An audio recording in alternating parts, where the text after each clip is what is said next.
जय हिंद दोस्तों। स्वागत है आपका आपके अपने चैनल रैंकर्स गुरुकुल यूट्यूब में। कैसे हैं आप लोग बताइए। बहुत अच्छे। तो आज की जो वीडियो होने वाली है वो बहुत ही जबरदस्त वीडियो होगी यूट्यूब में। जी हाँ, बिल्कुल कॉम्बो वीडियो होगी, और एक ऐसी कॉम्बो वीडियो जिसका अभी तक यूट्यूब पर कोई ऐसा तोड़ नहीं है। क्यों है?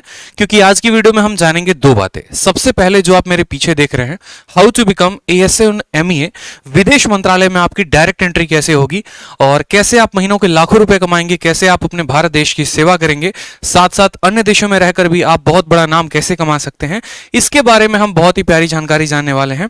और इसके बाद मैं आप लोगों को 60 दिन 60 मैराथन के सबसे पहले एपिसोड, मतलब बहुत सारे एपिसोड हो रखे हैं, लेकिन आज रेशियो का सबसे पहला एपिसोड होगा जिसमें हम रेशियो को बिल्कुल zero to hero level cover करेंगे भाई।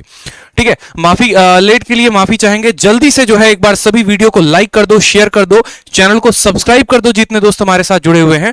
ठीक, चलिए बिल्कुल भाई, क्लास चलेंगी। पहले हम इसके बारे में थोड़ा सा जानकारी प्राप्त कर लेंगे, फिर इसके बाद हम क्लास को स्टार्ट करेंगे।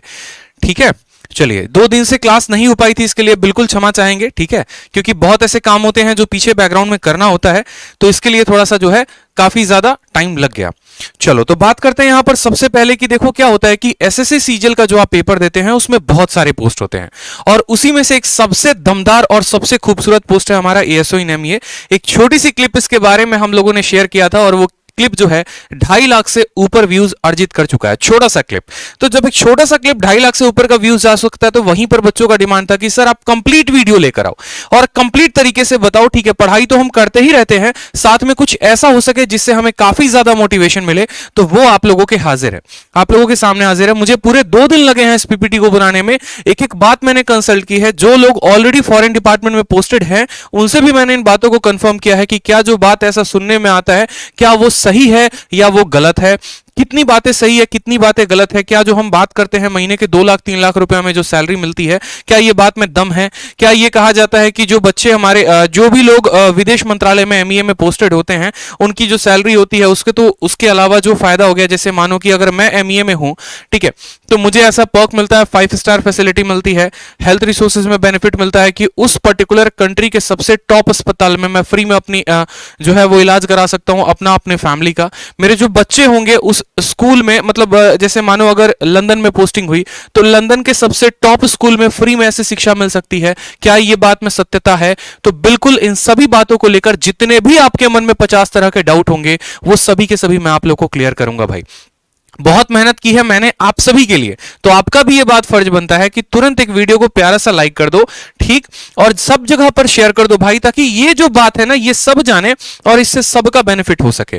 तो सबसे पहले जैसे कि यहां पर मैंने लिखा हुआ है एएसओ इन एमईए, एएसओ का फुल फॉर्म क्या होता है? असिस्टेंट सेक्शन ऑफिसर, और एमईए का फुल फॉर्म क्या होता है? मिनिस्ट्री ऑफ एक्सटर्नल अफेयर, यानी विदेश मंत्रालय।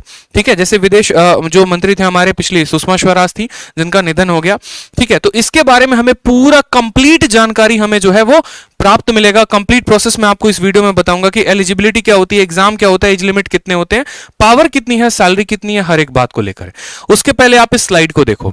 देखो, भारत में अगर आप रहते हैं तो आपको भारत में 3 तरह के पासपोर्ट मिलते हैं। बहुतों को यह बात नहीं पता, ठीक है, उसके बारे में आपको बताता हूं। 3 तरह के पासपोर्ट कैसे? सबसे पहले हो गया नेवी ब्लू कलर का पासपोर्ट, फिर हो गया व्हाइट कलर का, और फिर हो गया मरून कलर का। ठीक है, जो आम जनता होती है, जो आम नागरिक होते हैं, उन्हें मिलता है आपको नेवी ब्लू कलर का पासपोर्ट, जिसको हम कोड भी देते हैं नॉर्मल। ठीक है, पी फॉर पासपोर्ट, पब्लिक के लिए। जैसे मानो कि अगर आप पासपोर्ट बनवा रहे हो, आपके पिताजी बनवा रहे हैं, आपके पड़ोसी बनवा रहा है, तो उसको नेवी ब्लू कलर का पासपोर्ट मिलेगा। उसी तरीके से व्हाइट पासपोर्ट जो है वो सभी के सभी डिप्लोमा, यहां पर जो भी भारत की तरफ से जाते हैं, जो रिप्रेजेंटेटिव होते हैं, जो अदर कंट्री में जाके रिप्रेजेंट करेंगे, जैसे आप विदेश मंत्रालय में लगेंगे तो आपको व्हाइट मिलेगा। और मरून कलर का जो पासपोर्ट होता है ये डिप्लोमेटिक पासपोर्ट होता है, ये ऑफिशियल पासपोर्ट है, और ये डिप्लोमेटिक पासपोर्ट। अब ये डिप्लोमैट्स कौन होते हैं? डिप्लोमैट्स वो हो गए जो भारत सरकार की तरफ से किसी और कंट्री में जाते हैं, बायलैटरल मीटिंग्स के लिए हो गए, जैसे ठीक है समझौता के लिए हो गया, मिलिट्री एक्सरसाइजेस के लिए हो गए, तो वहां पर आपको मिलता है डिप्लोमेटिक इंडियन पासपोर्ट। जैसे आपने ये भी सुना होगा कि हमारे सीआईएसएफ के कुछ जवान गए और अफगानिस्तान में जाकर वहां पर ट्रेनिंग कर रहे हैं, तो उस समय वो ब्लू कलर के पासपोर्ट से नहीं जाएंगे, व्हाइट कलर के पासपोर्ट से जाएंगे। ऑफिशियल पासपोर्ट होता है, इसलिए साफ लिखा गया issued to individual representative Indian government ठीक है, ऑन ऑफिशियल बिजनेसेस, और यहां पर इश्यू टू इंडियन डेवलपमेंट। तो भाई साहब ये बहुत पावरफुल पोस्ट होती है। एएसओ इन एमईए लगना अपने आप में एक बहुत बड़ी बात है, इसलिए मैंने यहां पर लिखा है पावरफुल पोस्ट इन एसएससी सीजीएल। अब यहां पर बहुत सारी बातों को लेकर आपके मन में असमंजस होगा, कुछ क्वेश्चंस होंगे कि सर कौन सा एग्जाम हम क्वालिफाई करेंगे कि सर हम एएसओ इन एमईए लग सकते हैं, ठीक है, या विदेश मंत्रालय में हमारी एंट्री हो सकती है, पावर क्या क्या होगा सर, एलिजिबिलिटी कितनी होगी, उसके अलावा वर्क प्रोफाइल हो गया, ट्रेनिंग हो गया, सैलरी हो गया, सभी बातों पर एक एक पॉइंट में अच्छे तरीके से हम बात करेंगे, ठीक है। तो सबसे पहले बात करते हैं यहां पर एग्जाम को लेकर कि भाई दो एग्जाम अगर आप देते हो, एक हो गया एसएससी का जिसमें सीजीएल का पेपर अगर आप दे रहे हैं, और दूसरा हो गया यूपीएससी का। अगर आप दो पेपर को अच्छे तरीके से क्वालिफाई करते हैं, अच्छे नंबर लेकर आते हैं, सबसे जो टॉप कट ऑफ वाली पोस्ट होती है उनके थ्रू आप विदेश मंत्रालय में एंट्री ले सकते हैं, ठीक है। तो यहां पर हमारे दो एग्जाम हो गया एसएससी सीजीएल का और दूसरा हो गया हमारा यूपीएससी का। एसएससी सीजीएल को अगर आप क्लियर करते हैं तो आप लगते हैं एएसओ इन एमईए, ठीक है, विदेश मंत्रालय में आपकी एंट्री होती है असिस्टेंट सेक्शन ऑफिसर से। और अगर आप यूपीएससी क्लियर करते हैं तो यूपीएससी को क्लियर करने से क्या होगा, यूपीएससी में सीधा आप जाते हैं आईएफएस कैडर में, इंडियन फॉरेन सर्विस में, और वहां पर आपकी पोस्टिंग होती है। कौन सा पोस्ट मिलता है वो भी आगे चलकर हम आपको बताएंगे। वीडियो को लाइक करते रहिए और चैनल को सब्सक्राइब करते रहिए, हर जगह पर वीडियो को शेयर करते रहिए दोस्तों। तो बात करते हैं सर एसएससी सीजीएल में कौन सा ऐसा पोस्ट है, कैसे कैसे जो है हमें कैसे कैसे पेपर क्लियर करना होगा, क्योंकि यूपीएससी के बारे में अगर मैं वीडियो बनाऊंगा तो बहुत लंबी हो जाएगी। तो एसएससी के माध्यम से हम डायरेक्ट एएसओ इन एमईए कैसे लगेंगे, कितने स्टेप्स में हमें पेपर देना होगा, ठीक है, एक एक बात को यहां पर समझिएगा अच्छे से। तो सबसे पहले आपको देना होता है टीयर 1, जैसे कि अभी आप लोगों का टीयर 1 जो है वो अप्रैल में है सीजीएल का, और उनमें टीयर 1 में आपको पता है कि 4 सब्जेक्ट होते हैं, मैथ, इंग्लिश, रीजनिंग और जीएस। इस तरीके से 4 सब्जेक्ट में 200 नंबर का पेपर होता है। यहां पर जब आप क्वालिफाई करते हैं तो आप देते हैं मेंस, जैसे कि हमारे सीजीएल 2020 का मेंस कल था जिसमें मैथ और इंग्लिश का पेपर 200 नंबर का होता है। फिर आप मेंस देते हैं, उसके बाद आता है डिस्क्रिप्टिव, जो कि अभी 5 दिन बाद आपका डिस्क्रिप्टिव होने वाला है। जो 2020 के कैंडिडेट थे उनका डिस्क्रिप्टिव 100 नंबर का होता है। एक ऐसे राइटिंग होती है, प्रेसिस राइटिंग होती है, या फिर लेटर भी कभी लिखना होता है। जब आप टीयर 1, टीयर 2, टीयर 3 दे देते हैं उसके बाद आपको कोई भी पेपर नहीं देने की आवश्यकता होती है। 700 नंबर का आपका पेपर हो गया है और जो कट ऑफ आता है वो इसी 700 नंबर के बीच में ही आता है, ठीक है। इसके बाद बात करेंगे यहां पर टीयर 4। अब टीयर 4 है क्या, तो देखो जैसे कि मैंने पहले भी बताया है कि एसएससी सीजीएल में क्या होता है, बहुत ऐसे पोस्ट हैं जिनके लिए टाइपिंग की आवश्यकता है और बहुत ऐसे पोस्ट हैं जिनके लिए टाइपिंग की आवश्यकता नहीं है, ठीक है। जैसे आप लोगों ने पिछली वीडियो में देखा था इनकम टैक्स इंस्पेक्टर के लिए, उसमें टाइपिंग की आवश्यकता नहीं होती है, लेकिन जो एएसओ इन एमईए लगते हैं उनमें टाइपिंग की आवश्यकता है। तो इनको एक अलग से पेपर देना होता है टीयर 4, जिसको हम कहते हैं सीपीटी। सीपीटी में 15-15 मिनट के 2 पेपर होते हैं। एक आपका एक्सेल फाइल बनाना हो जाता है, पावर पॉइंट हो जाता है, और दूसरा आपके टाइपिंग हो जाती है। और लास्ट जो आता है टीयर नंबर 5, 4 नहीं है 5 है, जहां पर आपको डॉक्यूमेंट वेरीफाई करवाना होता है अपना। डॉक्यूमेंट वेरिफिकेशन 2 जगह पर होता है। सबसे पहले तो आपका डॉक्यूमेंट वेरिफिकेशन एसएससी के ऑफिस में होगा, और फिर उसके बाद जब आपकी ज्वाइनिंग आएगी तब आपका जो डॉक्यूमेंट वेरिफिकेशन होगा आपके डिपार्टमेंट में होगा। जैसे अगर आप सेंट्रल सेक्रेटेरिएट में लगते हैं तो आपको दोबारा अपने सेंट्रल सेक्रेटेरिएट वाले ऑफिस में दिल्ली में आपको डॉक्यूमेंट वेरीफाई करवाना होगा। अगर आप एक्साइज इंस्पेक्टर लगते हैं जिस भी स्टेट में लगते हैं, फिर वहां के डिपार्टमेंट में जाके आपको डॉक्यूमेंट वेरीफाई करवाना होता है, ठीक है। उसके बाद बात करते हैं यहां पर कि सर क्या इसमें कोई भी इंटरव्यू पोस्ट है या कोई इंटरव्यू होता है, तो नहीं भाई, यूपीएससी में इंटरव्यू होता है, एसएससी में इंटरव्यू नहीं होता, ठीक है। क्या कोई फिजिकल टेस्ट होता है, भागना पड़ता है, दौड़ना पड़ता है, साइकिल चलाना पड़ता है, ऐसा कुछ भी नहीं है, कोई भी आपको फिजिकल टेस्ट नहीं है। और यही इस पोस्ट की खूबसूरती होती है, इसी कारण लड़कियां जो हैं वो सबसे ज्यादा इस पोस्ट को पसंद करती हैं। इसके बाद बात करते हैं टाइपिंग टेस्ट होता है, तो हाँ भाई टाइपिंग टेस्ट होता है, और टाइपिंग टेस्ट ज्यादा कठिन नहीं होता, बहुत ही आसान, बहुत ही नॉर्मल होता है, ठीक है। चलो नेक्स्ट बात करते हैं यहां पर पावर के बारे में कि सर पावर कितना है। तो भाई साहब पावर बेइंतहा है, बेहताशा पावर है, क्योंकि मैं आपको अभी दिखाऊंगा एक चलकर छोटी सी बात आगे। एक स्लाइड देखोगे ना आपको मजा आ जाएगा, मैं सच बताऊं तो, क्योंकि मैं हमेशा से एक बात बोलता हूं, भले एक दिन मेरी क्लास ना लगे, ठीक है, लेकिन जो अगली क्लास होगी ना वो पूरे तैयारी के साथ होगी, पूरे दमदार तरीके से होगी। मेरा मानना यह है कि अगर मैं एक वीडियो उससे संबंधित यूट्यूब पर डाल रहा हूं बच्चों को लेकर, तो मैं संपूर्ण जानकारी उनको दे सकूं ताकि उन्हें कहीं और भटकने की जरूरत ना पड़े। तो ये पावर शब्द है तो अपने आप में 5 लेटर का, लेकिन एक एक वर्ड आपको डिफाइन करेगा कि आपका सच में कितना बड़ा रुतबा होता है, कितना ज्यादा सम्मान होता है जब आप एएसओ इन एमईए लगते हैं तब। दूसरी बात करते हैं पैसे को लेकर। तो देखो भारत सरकार में जो नौकरियां होती है ना, यहां पर जो पैसे आपको मिलते हैं 4600 ग्रेड पे के अनुसार से 70,000 से 80,000 मिलती है। पैसा यहां तब बरसता है आपके अकाउंट में जब आप विदेश में पोस्टिंग लेते हैं, तब आपको महीने के 2-2 लाख 3-3 लाख रुपए मिलते हैं। वो भी हम आगे चलकर डिस्कस करेंगे। और बात करते हैं सोशल स्टेटस की। तो देखो जो बिहार और यूपी के लोग होते हैं उनके लिए मैं एक बात बताता हूं। देखो जैसे मैं भी बिहार का हूं, तो हमारे यहां अगर आप किसी को बोलेंगे ना कि इनकम टैक्स, तो इनकम टैक्स का माइंडसेट बहुत बड़ा है। लेकिन अगर आप किसी को एमईए बोलेंगे ना, तो उनका माइंडसेट उतना बड़ा नहीं है। वो उस तरीके से नहीं समझेंगे, अच्छा एमईए क्या बोल रहा है पता ही नहीं। बहुतों को लगता है अरे एमईए तो पहली बार सुन रहे हैं। लेकिन आप उन्हें बोलो विदेश मंत्रालय। विदेश मंत्रालय के पावर कितने होते हैं, सोशल स्टेटस क्या होता है, एक एक बात को आपको धीरे धीरे करके जानकारी अभी मैं दूंगा। वीडियो के अंदर एक एक बात बताऊंगा मैं आपको कि आपके सच में वैल्यू क्या है। आपका सिर्फ वैल्यू भारत के अंदर नहीं, भारत के बाहर भी है। पूरी दुनिया आपकी कदर करेगी। सभी बातों को धीरे धीरे हम जानेंगे। एलिजिबिलिटी की बात करें तो ज्यादा कुछ नहीं चाहिए। सिर्फ सरकार आपसे यह बोलती है, जो आपकी कमीशन एसएससी है, बोलती है कि बेटा देखो तुम ग्रेजुएट होने चाहिए किसी भी रिकॉग्नाइज्ड यूनिवर्सिटी से, चाहे आपने बीटेक किया है, चाहे आपने जो है ऑनर्स किया है, या फिर आपने बीए किया, कोई भी, मतलब ग्रेजुएट होने चाहिए, सिंपल सी बात है।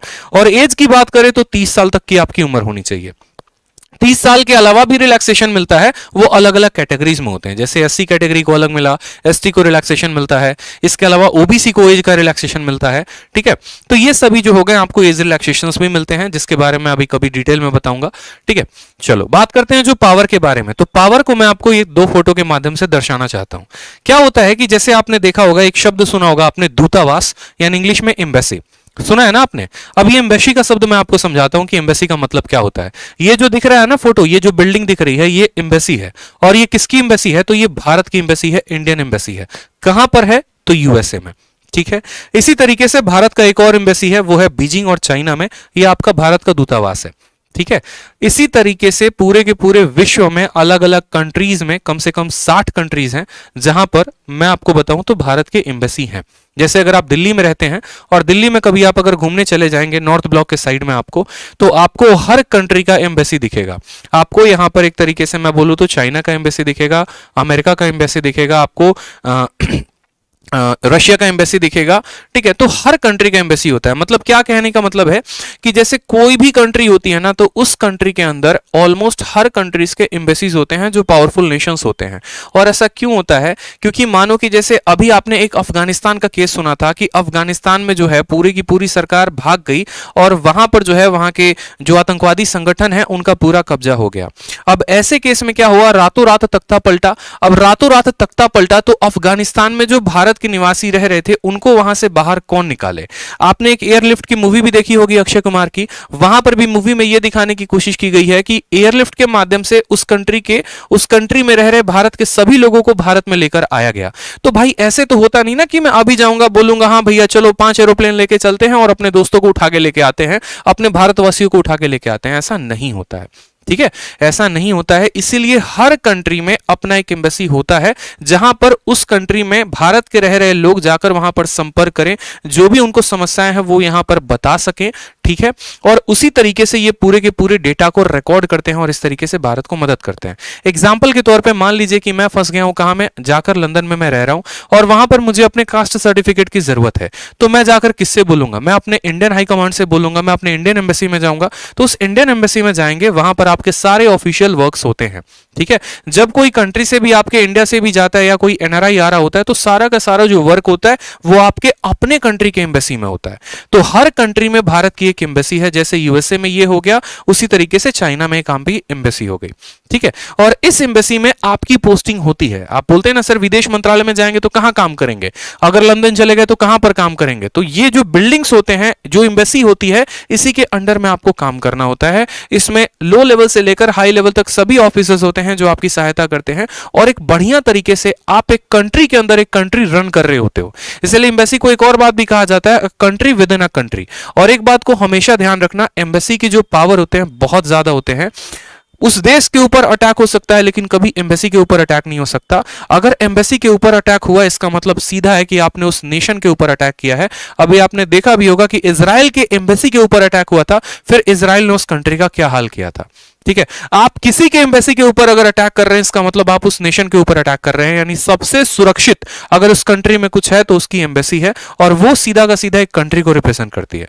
और जब आप इसके अंदर काम कर रहे होते तो सोचिए कि आप एक भारत सरकार की तरफ से भेजे गए एक राजदूत हैं जो पूरे के पूरे भारतवर्ष को रिप्रेजेंट कर रहा है। इसलिए मैं कह रहा हूं कि इसका जो पावर है और इसका जो सोशल स्टेटस है वो अपने आप में बहुत बड़ा है, बहुत महान है। ठीक है, नेक्स्ट बात करते हैं यहां पर वर्क प्रोफाइल के बारे में कि चलो भैया इस बिल्डिंग में चले गए, काम कर रहे हैं, लेकिन काम कर क्या रहे हैं, क्या काम हमें मिला है। तो वहां पर जाने के बाद कम से कम 10-15 तरह के काम होते हैं जो नॉर्मली ऑफिशियल ऑन रिकॉर्ड हैं, लेकिन मैंने यहां पर फिलहाल तरीके के 3 काम लिखे हुए हैं। जैसे मानो यहां पर आपने आईएफएस ऑफिसर सुना है, सिर्फ ना कि बाहर की बात कर रहे हैं, हम इंडिया की भी बात कर रहे हैं। आईएफएस ऑफिसर कैसे आते हैं? यूपीएससी से। यूपीएससी आप देते हैं तो आईपीएस बनते हैं, आईएएस बनते हैं, और एक और होता है आईएफएस, इंडियन फॉरेन सर्विस। और इंडियन फॉरेन सर्विस के जो असिस्टेंट होते हैं वो सीधे के सीधे किससे जाते हैं? एसएससी सीजीएल से। यानी अगर आप यूपीएससी क्वालिफाई करेंगे तो आप आईएफएस ऑफिसर बनेंगे, और अगर आप यूपीएससी क्वालिफाई नहीं कर रहे, एसएससी से जा रहे हैं, तो आप उनके असिस्टेंट बनेंगे। धीरे धीरे आपका प्रमोशन होने के बाद भी आप भी जो है आईएफएस कैडर में आ जाते हैं। दोस्तों 1000+ लाइव कर दो, बहुत बड़ी जानकारी मैं आपको दे रहा हूं, इसीलिए मैंने कहा कि मुझे टोटल 2 दिन लगे हैं, 48 घंटे, तब जाकर ये पीपीटी बनी है। अलग अलग लोगों से मैंने संपर्क किया है, जो ऑलरेडी कोई बगदाद में पोस्टेड है वहां से उनसे मैंने बात की फेसबुक के माध्यम से, ऑलरेडी जो है दिल्ली में कोई पोस्टेड है तो उनसे मेरी बात हुई है, तब जाकर एक कंप्लीट जानकारी मैं आप लोगों के लिए लेकर आया हूं, ताकि एक सही जानकारी मैं आपको दे सकूं और ये एक अलग आपके अंदर पैदा कर सके कि नहीं यार अब तो मुझे भी करना है।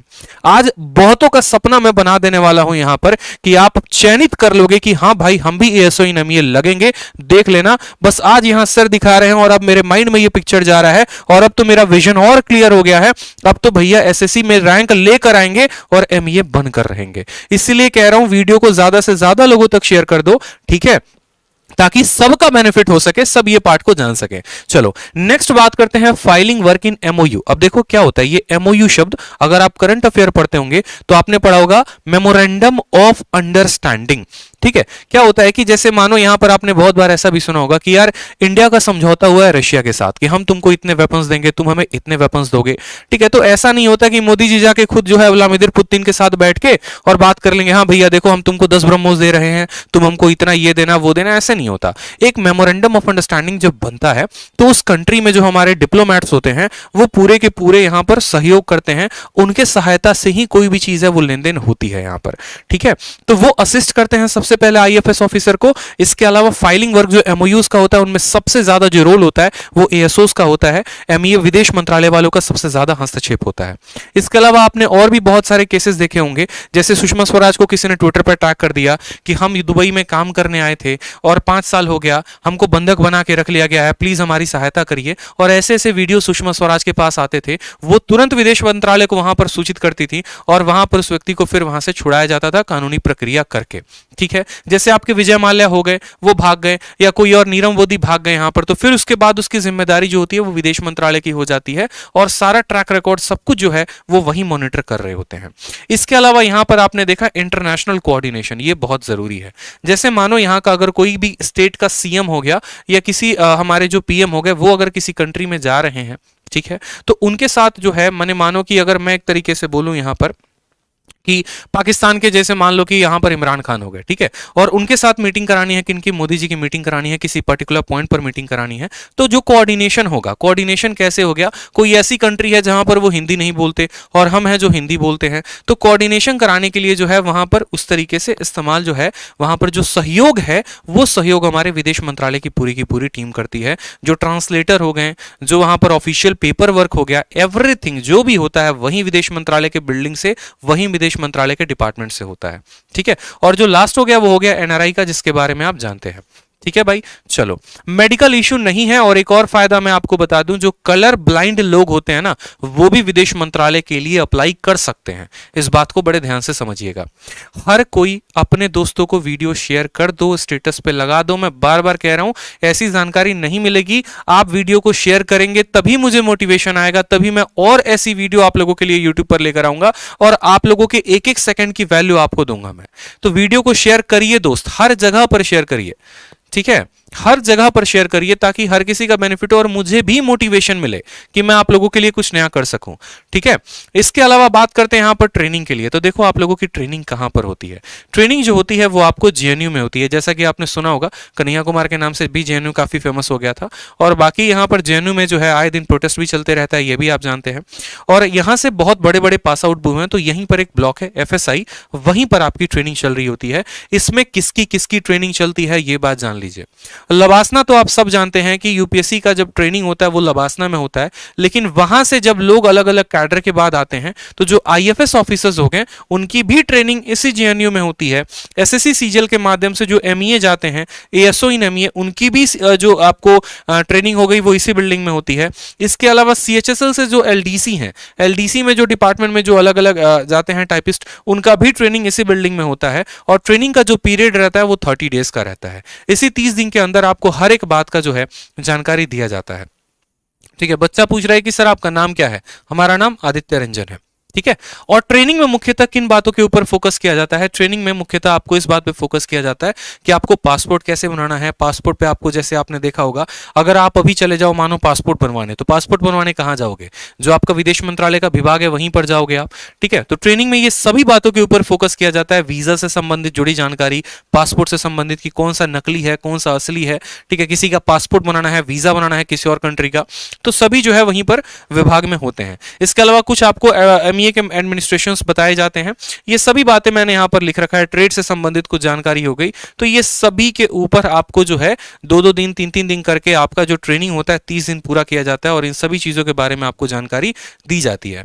जैसे कि मैंने आपको सीबीआई में बताया था, सीबीआई में ट्रेनिंग कैसे होता है। सीबीआई वाली वीडियो जिन्होंने नहीं देखी है वो जाके मेरी 60 दिन 60 मैराथन के प्लेलिस्ट में देख लेंगे। इनकम टैक्स ऑफिसर की जिन्होंने देखी है वो भी जाके 60 दिन 60 मैराथन में देख लेंगे। ठीक है, तो जैसे कि मैंने बताया था कि सीबीआई में क्या होता है कि आपको बंदूक चलाना सिखाते हैं। ठीक है, आपको जो है नारकोटिक्स के बारे में पूरा का पूरा बताते हैं, ड्रग्स के बारे में पूरा बताते हैं, पूरा लॉ एंड ऑर्डर आपको पढ़ाते हैं।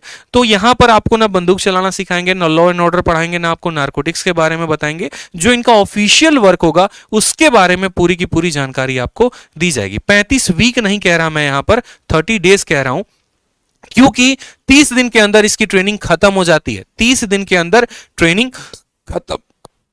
और एक और बात बता दें, अगर एसएससी सीजीएल में सबसे पहले किसी पोस्ट की ज्वाइनिंग आती है तो वो इसकी आती है।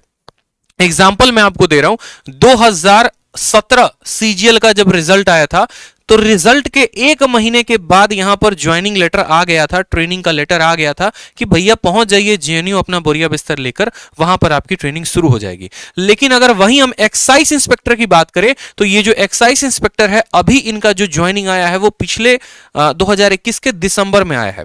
तो सबसे फास्ट अगर किसी की ज्वाइनिंग आती है तो विदेश मंत्रालय की आती है, एएसओ इन एमईए की, और सबसे लेट अगर किसी का आता है तो वो एक्साइज इंस्पेक्टर होता है। इस बातों को भी ध्यान रखेंगे। मतलब जब तक एक एक्साइज इंस्पेक्टर का पर्सन ज्वाइन करेगा तब तक 1 साल की जो सैलरी है या 1 साल का जो प्रमोशन ग्रोथ है वो आपको विदेश मंत्रालय से मिल जाता है।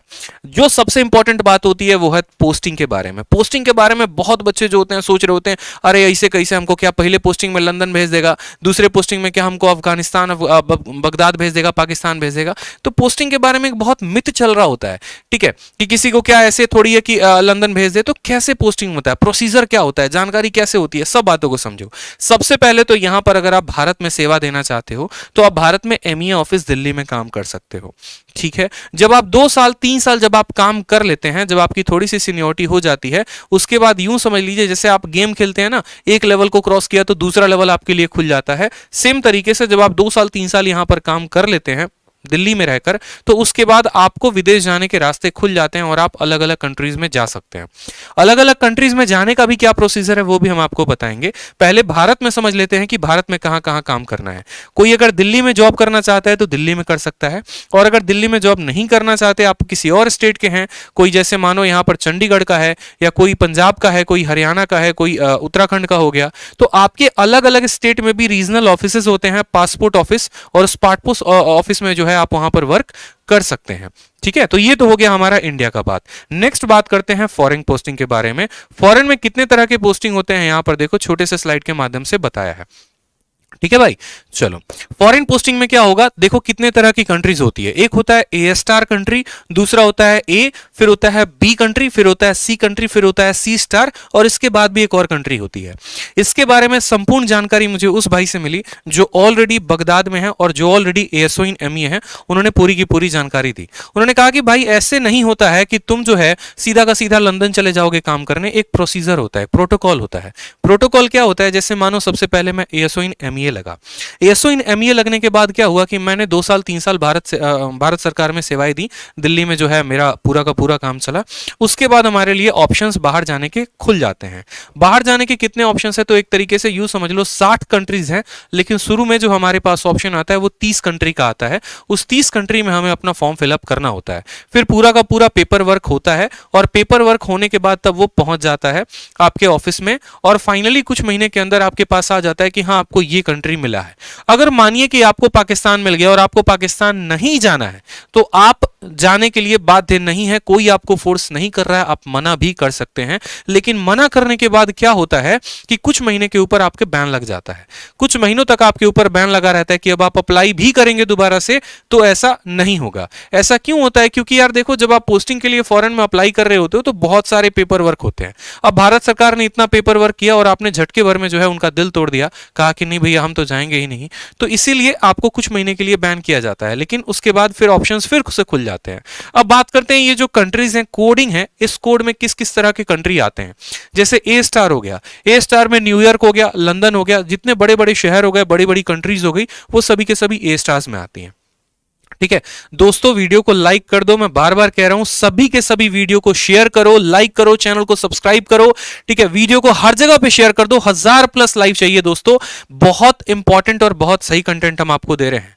ठीक है, इसीलिए इस कंटेंट के दम पे एक मोटिवेशन मुझे मिले, इसीलिए मैं कह रहा हूं कि हर जगह वीडियो को शेयर करिए, लाइक करिए।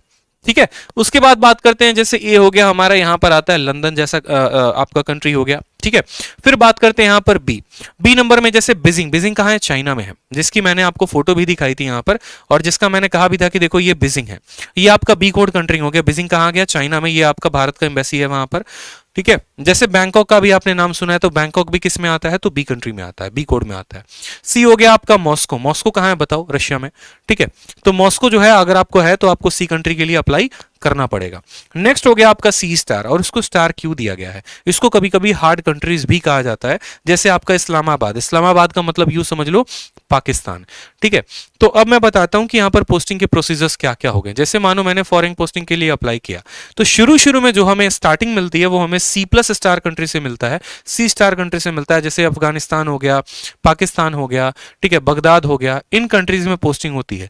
जैसे जैसे सीनियरिटी डेवलप होते जाती है, या जैसे जैसे आपका जो है थोड़ा थोड़ा वर्क एक्सपीरियंस बढ़ते जाता है, फिर आपको सी स्टार के बाद सी दिया जाता है, सी के बाद बी होता है, बी के बाद ए होता है, ए के बाद ए स्टार होता है, और इस तरीके से इस ऑर्डर में आपकी पोस्टिंग होते जाती है। यानी अगर यूं सोच ले कि पहले पोस्टिंग में ही हमको लंदन ट्रांसफर मिल जाएगा, तो ऐसा पॉसिबल नहीं है।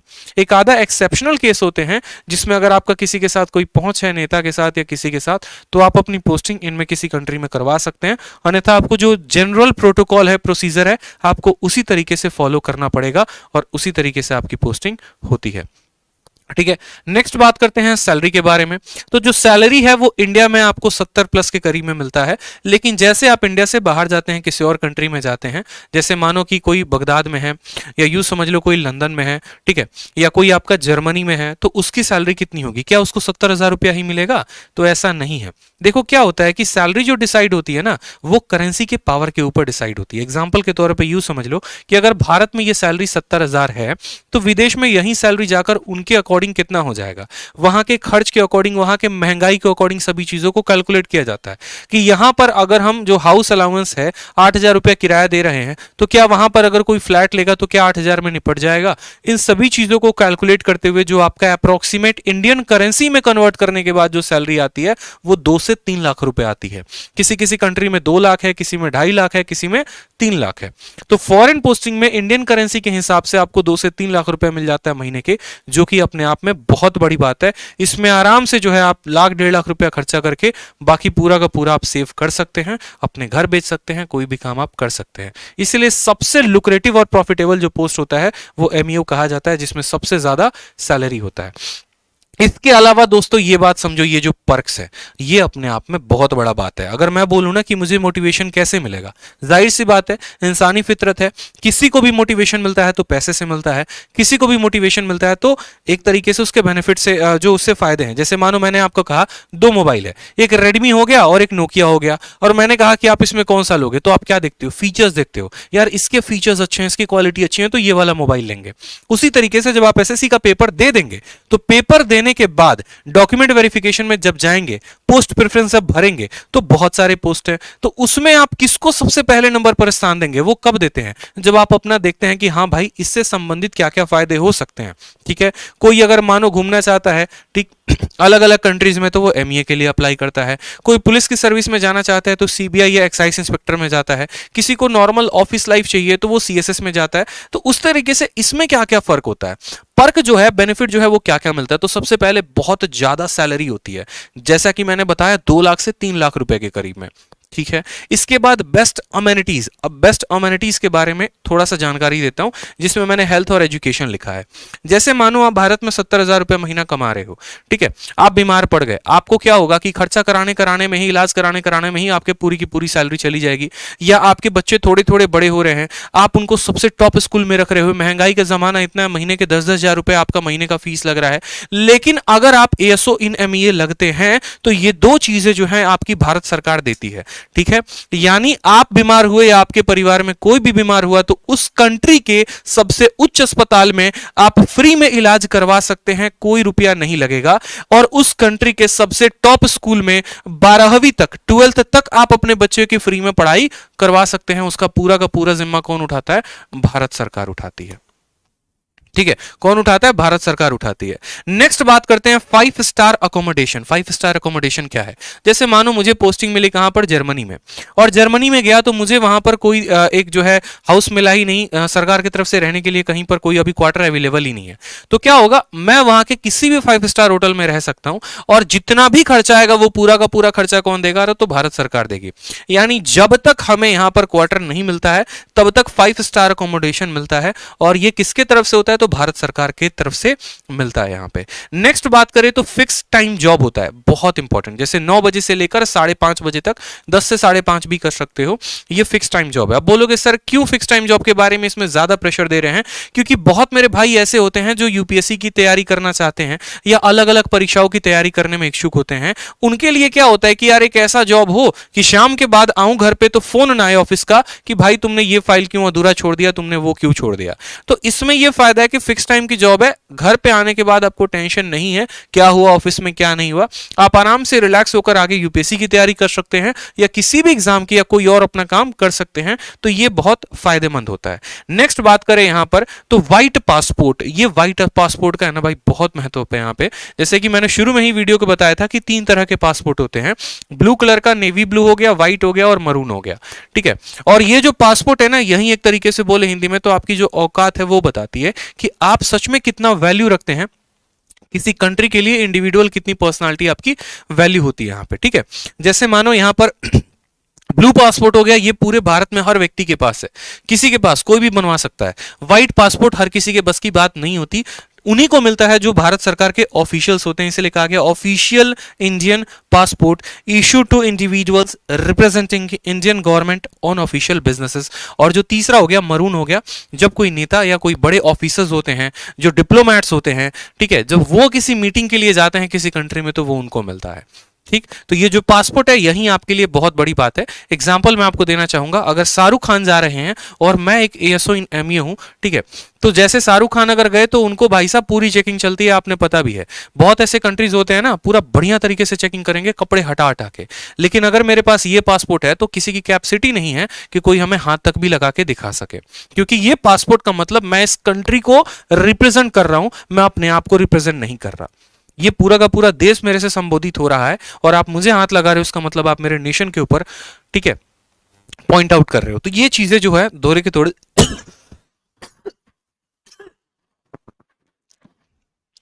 बेनिफिट मिलते हैं। ठीक है, नेक्स्ट बात करते हैं यहां पर प्रमोशंस के बारे में कि प्रमोशन जो है वो कैसे मिलता है। तो प्रमोशन के बारे में सबसे पहले जान लेते हैं, ठीक है, प्रमोशन के बारे में। सबसे पहले जानिए, तो सबसे पहले अगर आप सीजीएल क्वालिफाई करते हैं तो सीजीएल से आप लगते हैं असिस्टेंट सेक्शन ऑफिसर, एएसओ इन एमईए, ठीक है।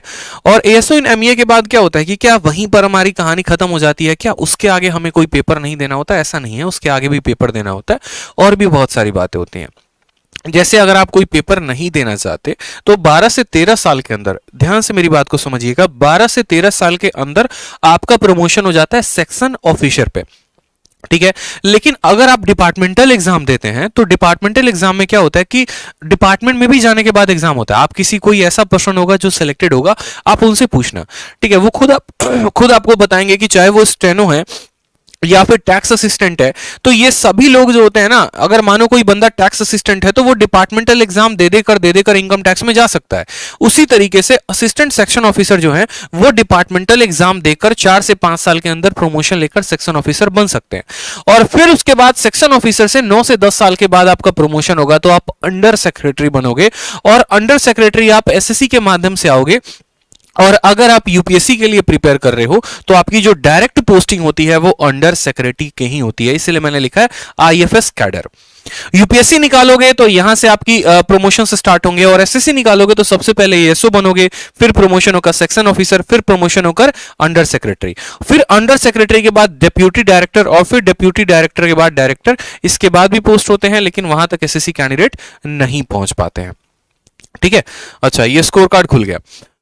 चलो, तो इसीलिए आपको सबसे पहले पूरी की पूरी मैंने अपने पोस्ट की जानकारी दी, और इसी पोस्ट की जानकारी के लिए आप एक ऐसे समझो जैसे मैं आपको एक जनरली अपना स्कोर कार्ड दिखा रहा हूं, ठीक है। अपना स्कोर कार्ड किस लिए? इसलिए नहीं क्योंकि ये मेरा है, इसलिए क्योंकि आपको एक मैं बता सकूं कि कंपटीशन कितना, और इस पोस्ट के लिए अगर आपको लाना है तो कितने नंबर लेकर आने पड़ेंगे। जैसे मेरा खुद का स्कोर कार्ड है सीजीएल 2019 के प्री का 180, ठीक।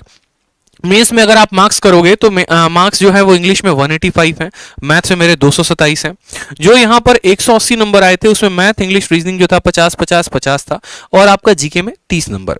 उसी तरीके से सीएचएसएल में मैंने 185 स्कोर किए, मैथ 50, इंग्लिश 50, रीजनिंग 50, जीके में 35 नंबर। जो मेरा डिस्क्रिप्टिव में स्कोर रहा था वो रहा था मेरा 76 नंबर। इतने नंबर जब आप किसी भी सीजीएल की परीक्षा में आप काउंट करेंगे, इससे बहुत ज्यादा आपको स्कोर करना पड़ेगा। मैथ में भी आपको बहुत ज्यादा स्कोर करना पड़ेगा, इंग्लिश में भी। आपका प्री में कम से कम 180 प्लस स्कोर होना चाहिए आपको एसओ एंड एमईए लगने के लिए, और मेंस में भी अगर हम बात करें तो इंग्लिश और मैथ में कम से कम 180 प्लस स्कोर होना चाहिए। और उसी तरीके से जो आपका डिस्क्रिप्टिव होता है उसमें 70 प्लस स्कोर होना चाहिए, तब जाकर आप एसओ इन एमईए लग सकते हैं। क्योंकि एसएससी सीजीएल में जो सबसे ज्यादा कट ऑफ वाली पोस्ट होती है वो एसओ इन एमईए की होती है, और उसके बाद आपका इनकम टैक्स होता है। इन दोनों में बड़ा धुंध चल रहा होता है कि पहले किसकी कट ऑफ ज्यादा जाएगी। तो अगर आपको ये 2 पोस्ट लेने हैं मेरे भाई, अगर आपको ये दोनों पोस्ट लेने हैं तो आपको बहुत ज्यादा मेहनत करना पड़ेगा, बहुत ज्यादा पढ़ाई करना पड़ेगा। सिर्फ एसएससी को क्वालिफाई ही नहीं करना है, उसके सबसे टॉप पोस्ट पर पहुंचना है। तो टॉप पोस्ट पर पहुंचने के लिए आपको सबसे ज्यादा मेहनत करनी पड़ेगी, सबसे ज्यादा नंबर लेकर आने पड़ेंगे, ठीक है। तो जो बच्चे सोच रहे होते हैं ना प्री में कि अरे बस खाली कट ऑफ क्लियर कर लें, ठीक है, 140 नंबर आ जाए, 150 नंबर आ जाए, तो जहां प्री में 140 150 आया, अपना सपना वहीं पर त्याग देना कि एएसओ इन एमईए लगने वाले हो। कोई और पोस्ट देख लो, नारकोटिक्स देख लो, एक्साइज देख लो, कोई और देख लो, लेकिन एएसओ इन एमईए नहीं लगोगे। क्योंकि अगर इसमें लगना है तो शुरू से आपको उस रेस का दुर्रम खान बनना पड़ेगा, शुरू से आपको उस कदर स्कोर लेकर आना पड़ेगा। आपको प्री में भी 180 प्लस लाना पड़ेगा, आपको मेंस में भी दोनों पेपर में 180 प्लस लाना पड़ेगा, तब जाकर कहीं आप सोच सकते हैं कि हाँ भैया एएसओ इन एमईए मिलेगा। समझ रहे हैं मेरी बात को? यहां पर इजी से लेकर टफ लेवल तक के हर क्वेश्चंस आपको लगाने पड़ेंगे, ठीक है। तो इस बात को ध्यान रखो। इसी के लिए जो है मैं पूरा का पूरा आप लोगों के लिए यूट्यूब पर क्या करवा रहा हूं, 60 दिन 60 मैराथन का सीरीज। और 60 दिन 60 मैराथन की सीरीज में मैं आपको पूरा का पूरा चैप्टर वाइज पढ़ा रहा हूं, ताकि ये 60 दिनों में जो आपका इस बार का सीजीएल है उसको आप पूरा का पूरा सिलेबस कंप्लीट कर सको। इजी से लेकर मॉडरेट से लेकर हाई लेवल के सभी सवालों को कर सको। रोज रात 8:30 बजे मैं आप लोगों के लिए सेशन कराता हूं, ठीक है, ताकि ये 60 दिन 60 मैराथन के माध्यम से आने वाले सीजीएल के लिए पूर्ण तरीके से आप अपने सिलेबस को कंप्लीट करो। इसके अलावा जो गाइडेंस होती है, जैसे मॉक टेस्ट कैसे लगाना है, पेपर को कैसे अटेम्प्ट करना है, हर वो बात डेली के मैराथन में मैं आपको बता रहा हूं, ठीक है।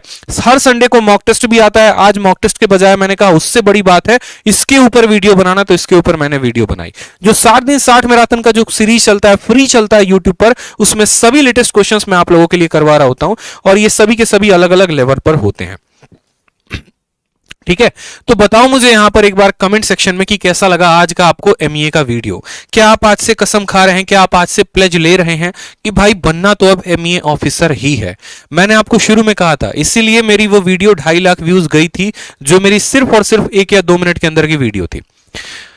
ठीक है, देखो क्या होता है ना कि हमें अक्सर पता नहीं होता है, हमें बस ये पता होता है। मैं अगर साफ तौर पे पूछूं, जैसे मैं पटना में भी रहा हूं, वहां मैं बच्चों से पूछूंगा बेटा किसकी तैयारी कर रहा है भाई, तो बोलता है यार एसएससी की कर रहा हूं। उसको यहां तक ये नहीं पता कि एसएससी में कितने पेपर्स होते हैं, एमटीएस भी है, सीजीएल भी है, सीएचएसएल भी है, कितने पेपर्स हैं यही नहीं पता।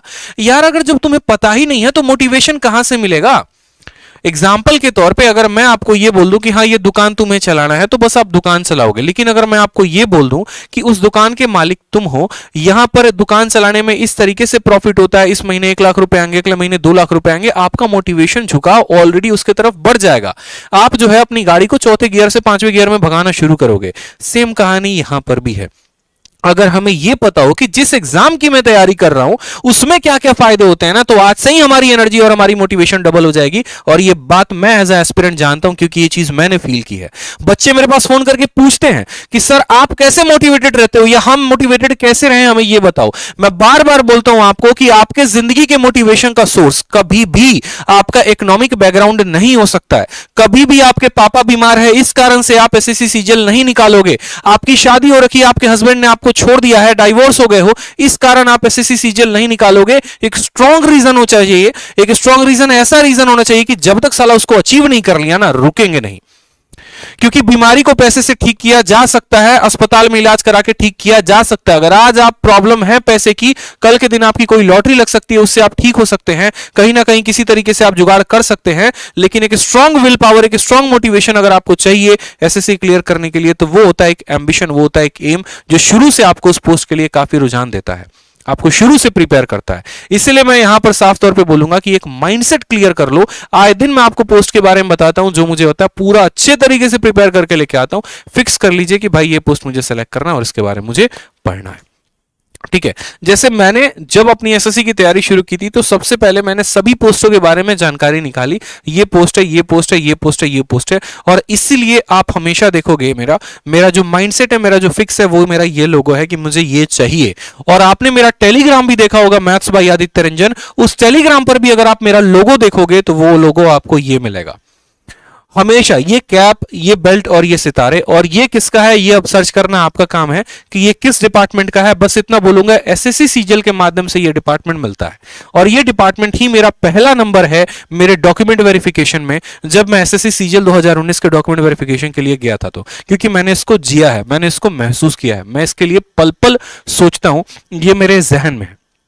वही चीज अगर आपके ध्यान में हो तो मजा आ जाए। बच्चे आज तक पूछते हैं कि सर हर किसी के टेलीग्राम पे उनका अपना फोटो होता है, आपके टेलीग्राम पे ये फोटो क्यों है। मैं बार बार बोलता हूं, मेरे टेलीग्राम पे मेरे फोटो होने से आप मोटिवेटेड नहीं होंगे, लेकिन अगर उसके जगह पर ये आ गया तो शायद एक पल के लिए आप मोटिवेशन ले सकते हैं। आपके अंदर ये झलक होगी कि भैया यहीं पर जाना है, भटकना नहीं है। ना गाड़ी लेफ्ट में चलेगी, ना गाड़ी राइट में चलेगी, गाड़ी सीधी चलेगी, यहीं पर पहुंचेगी। जब तक प्राप्त नहीं करेंगे तब तक चैन नहीं लेंगे।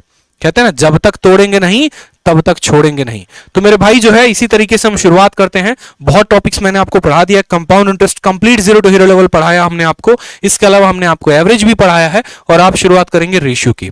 रेशियो के पहले मैं आपको छोटी सी एक बात बता दूं, कल था सीजीएल मेंस का पेपर और सीजीएल मेंस का पेपर का रिव्यू आप लोगों के लिए जानना बहुत जरूरी है। क्यों जरूरी है मैं आपको बता दूं, क्योंकि आप प्री देने के बाद मेंस में ही पहुंचेंगे। तो बहुत बच्चों का था कि सर रिव्यू जो है एक बार दे दो मुझे, कि पेपर क्या था, कैसे था, ताकि हम लोग अभी से ही प्रिपेयर कर सकें।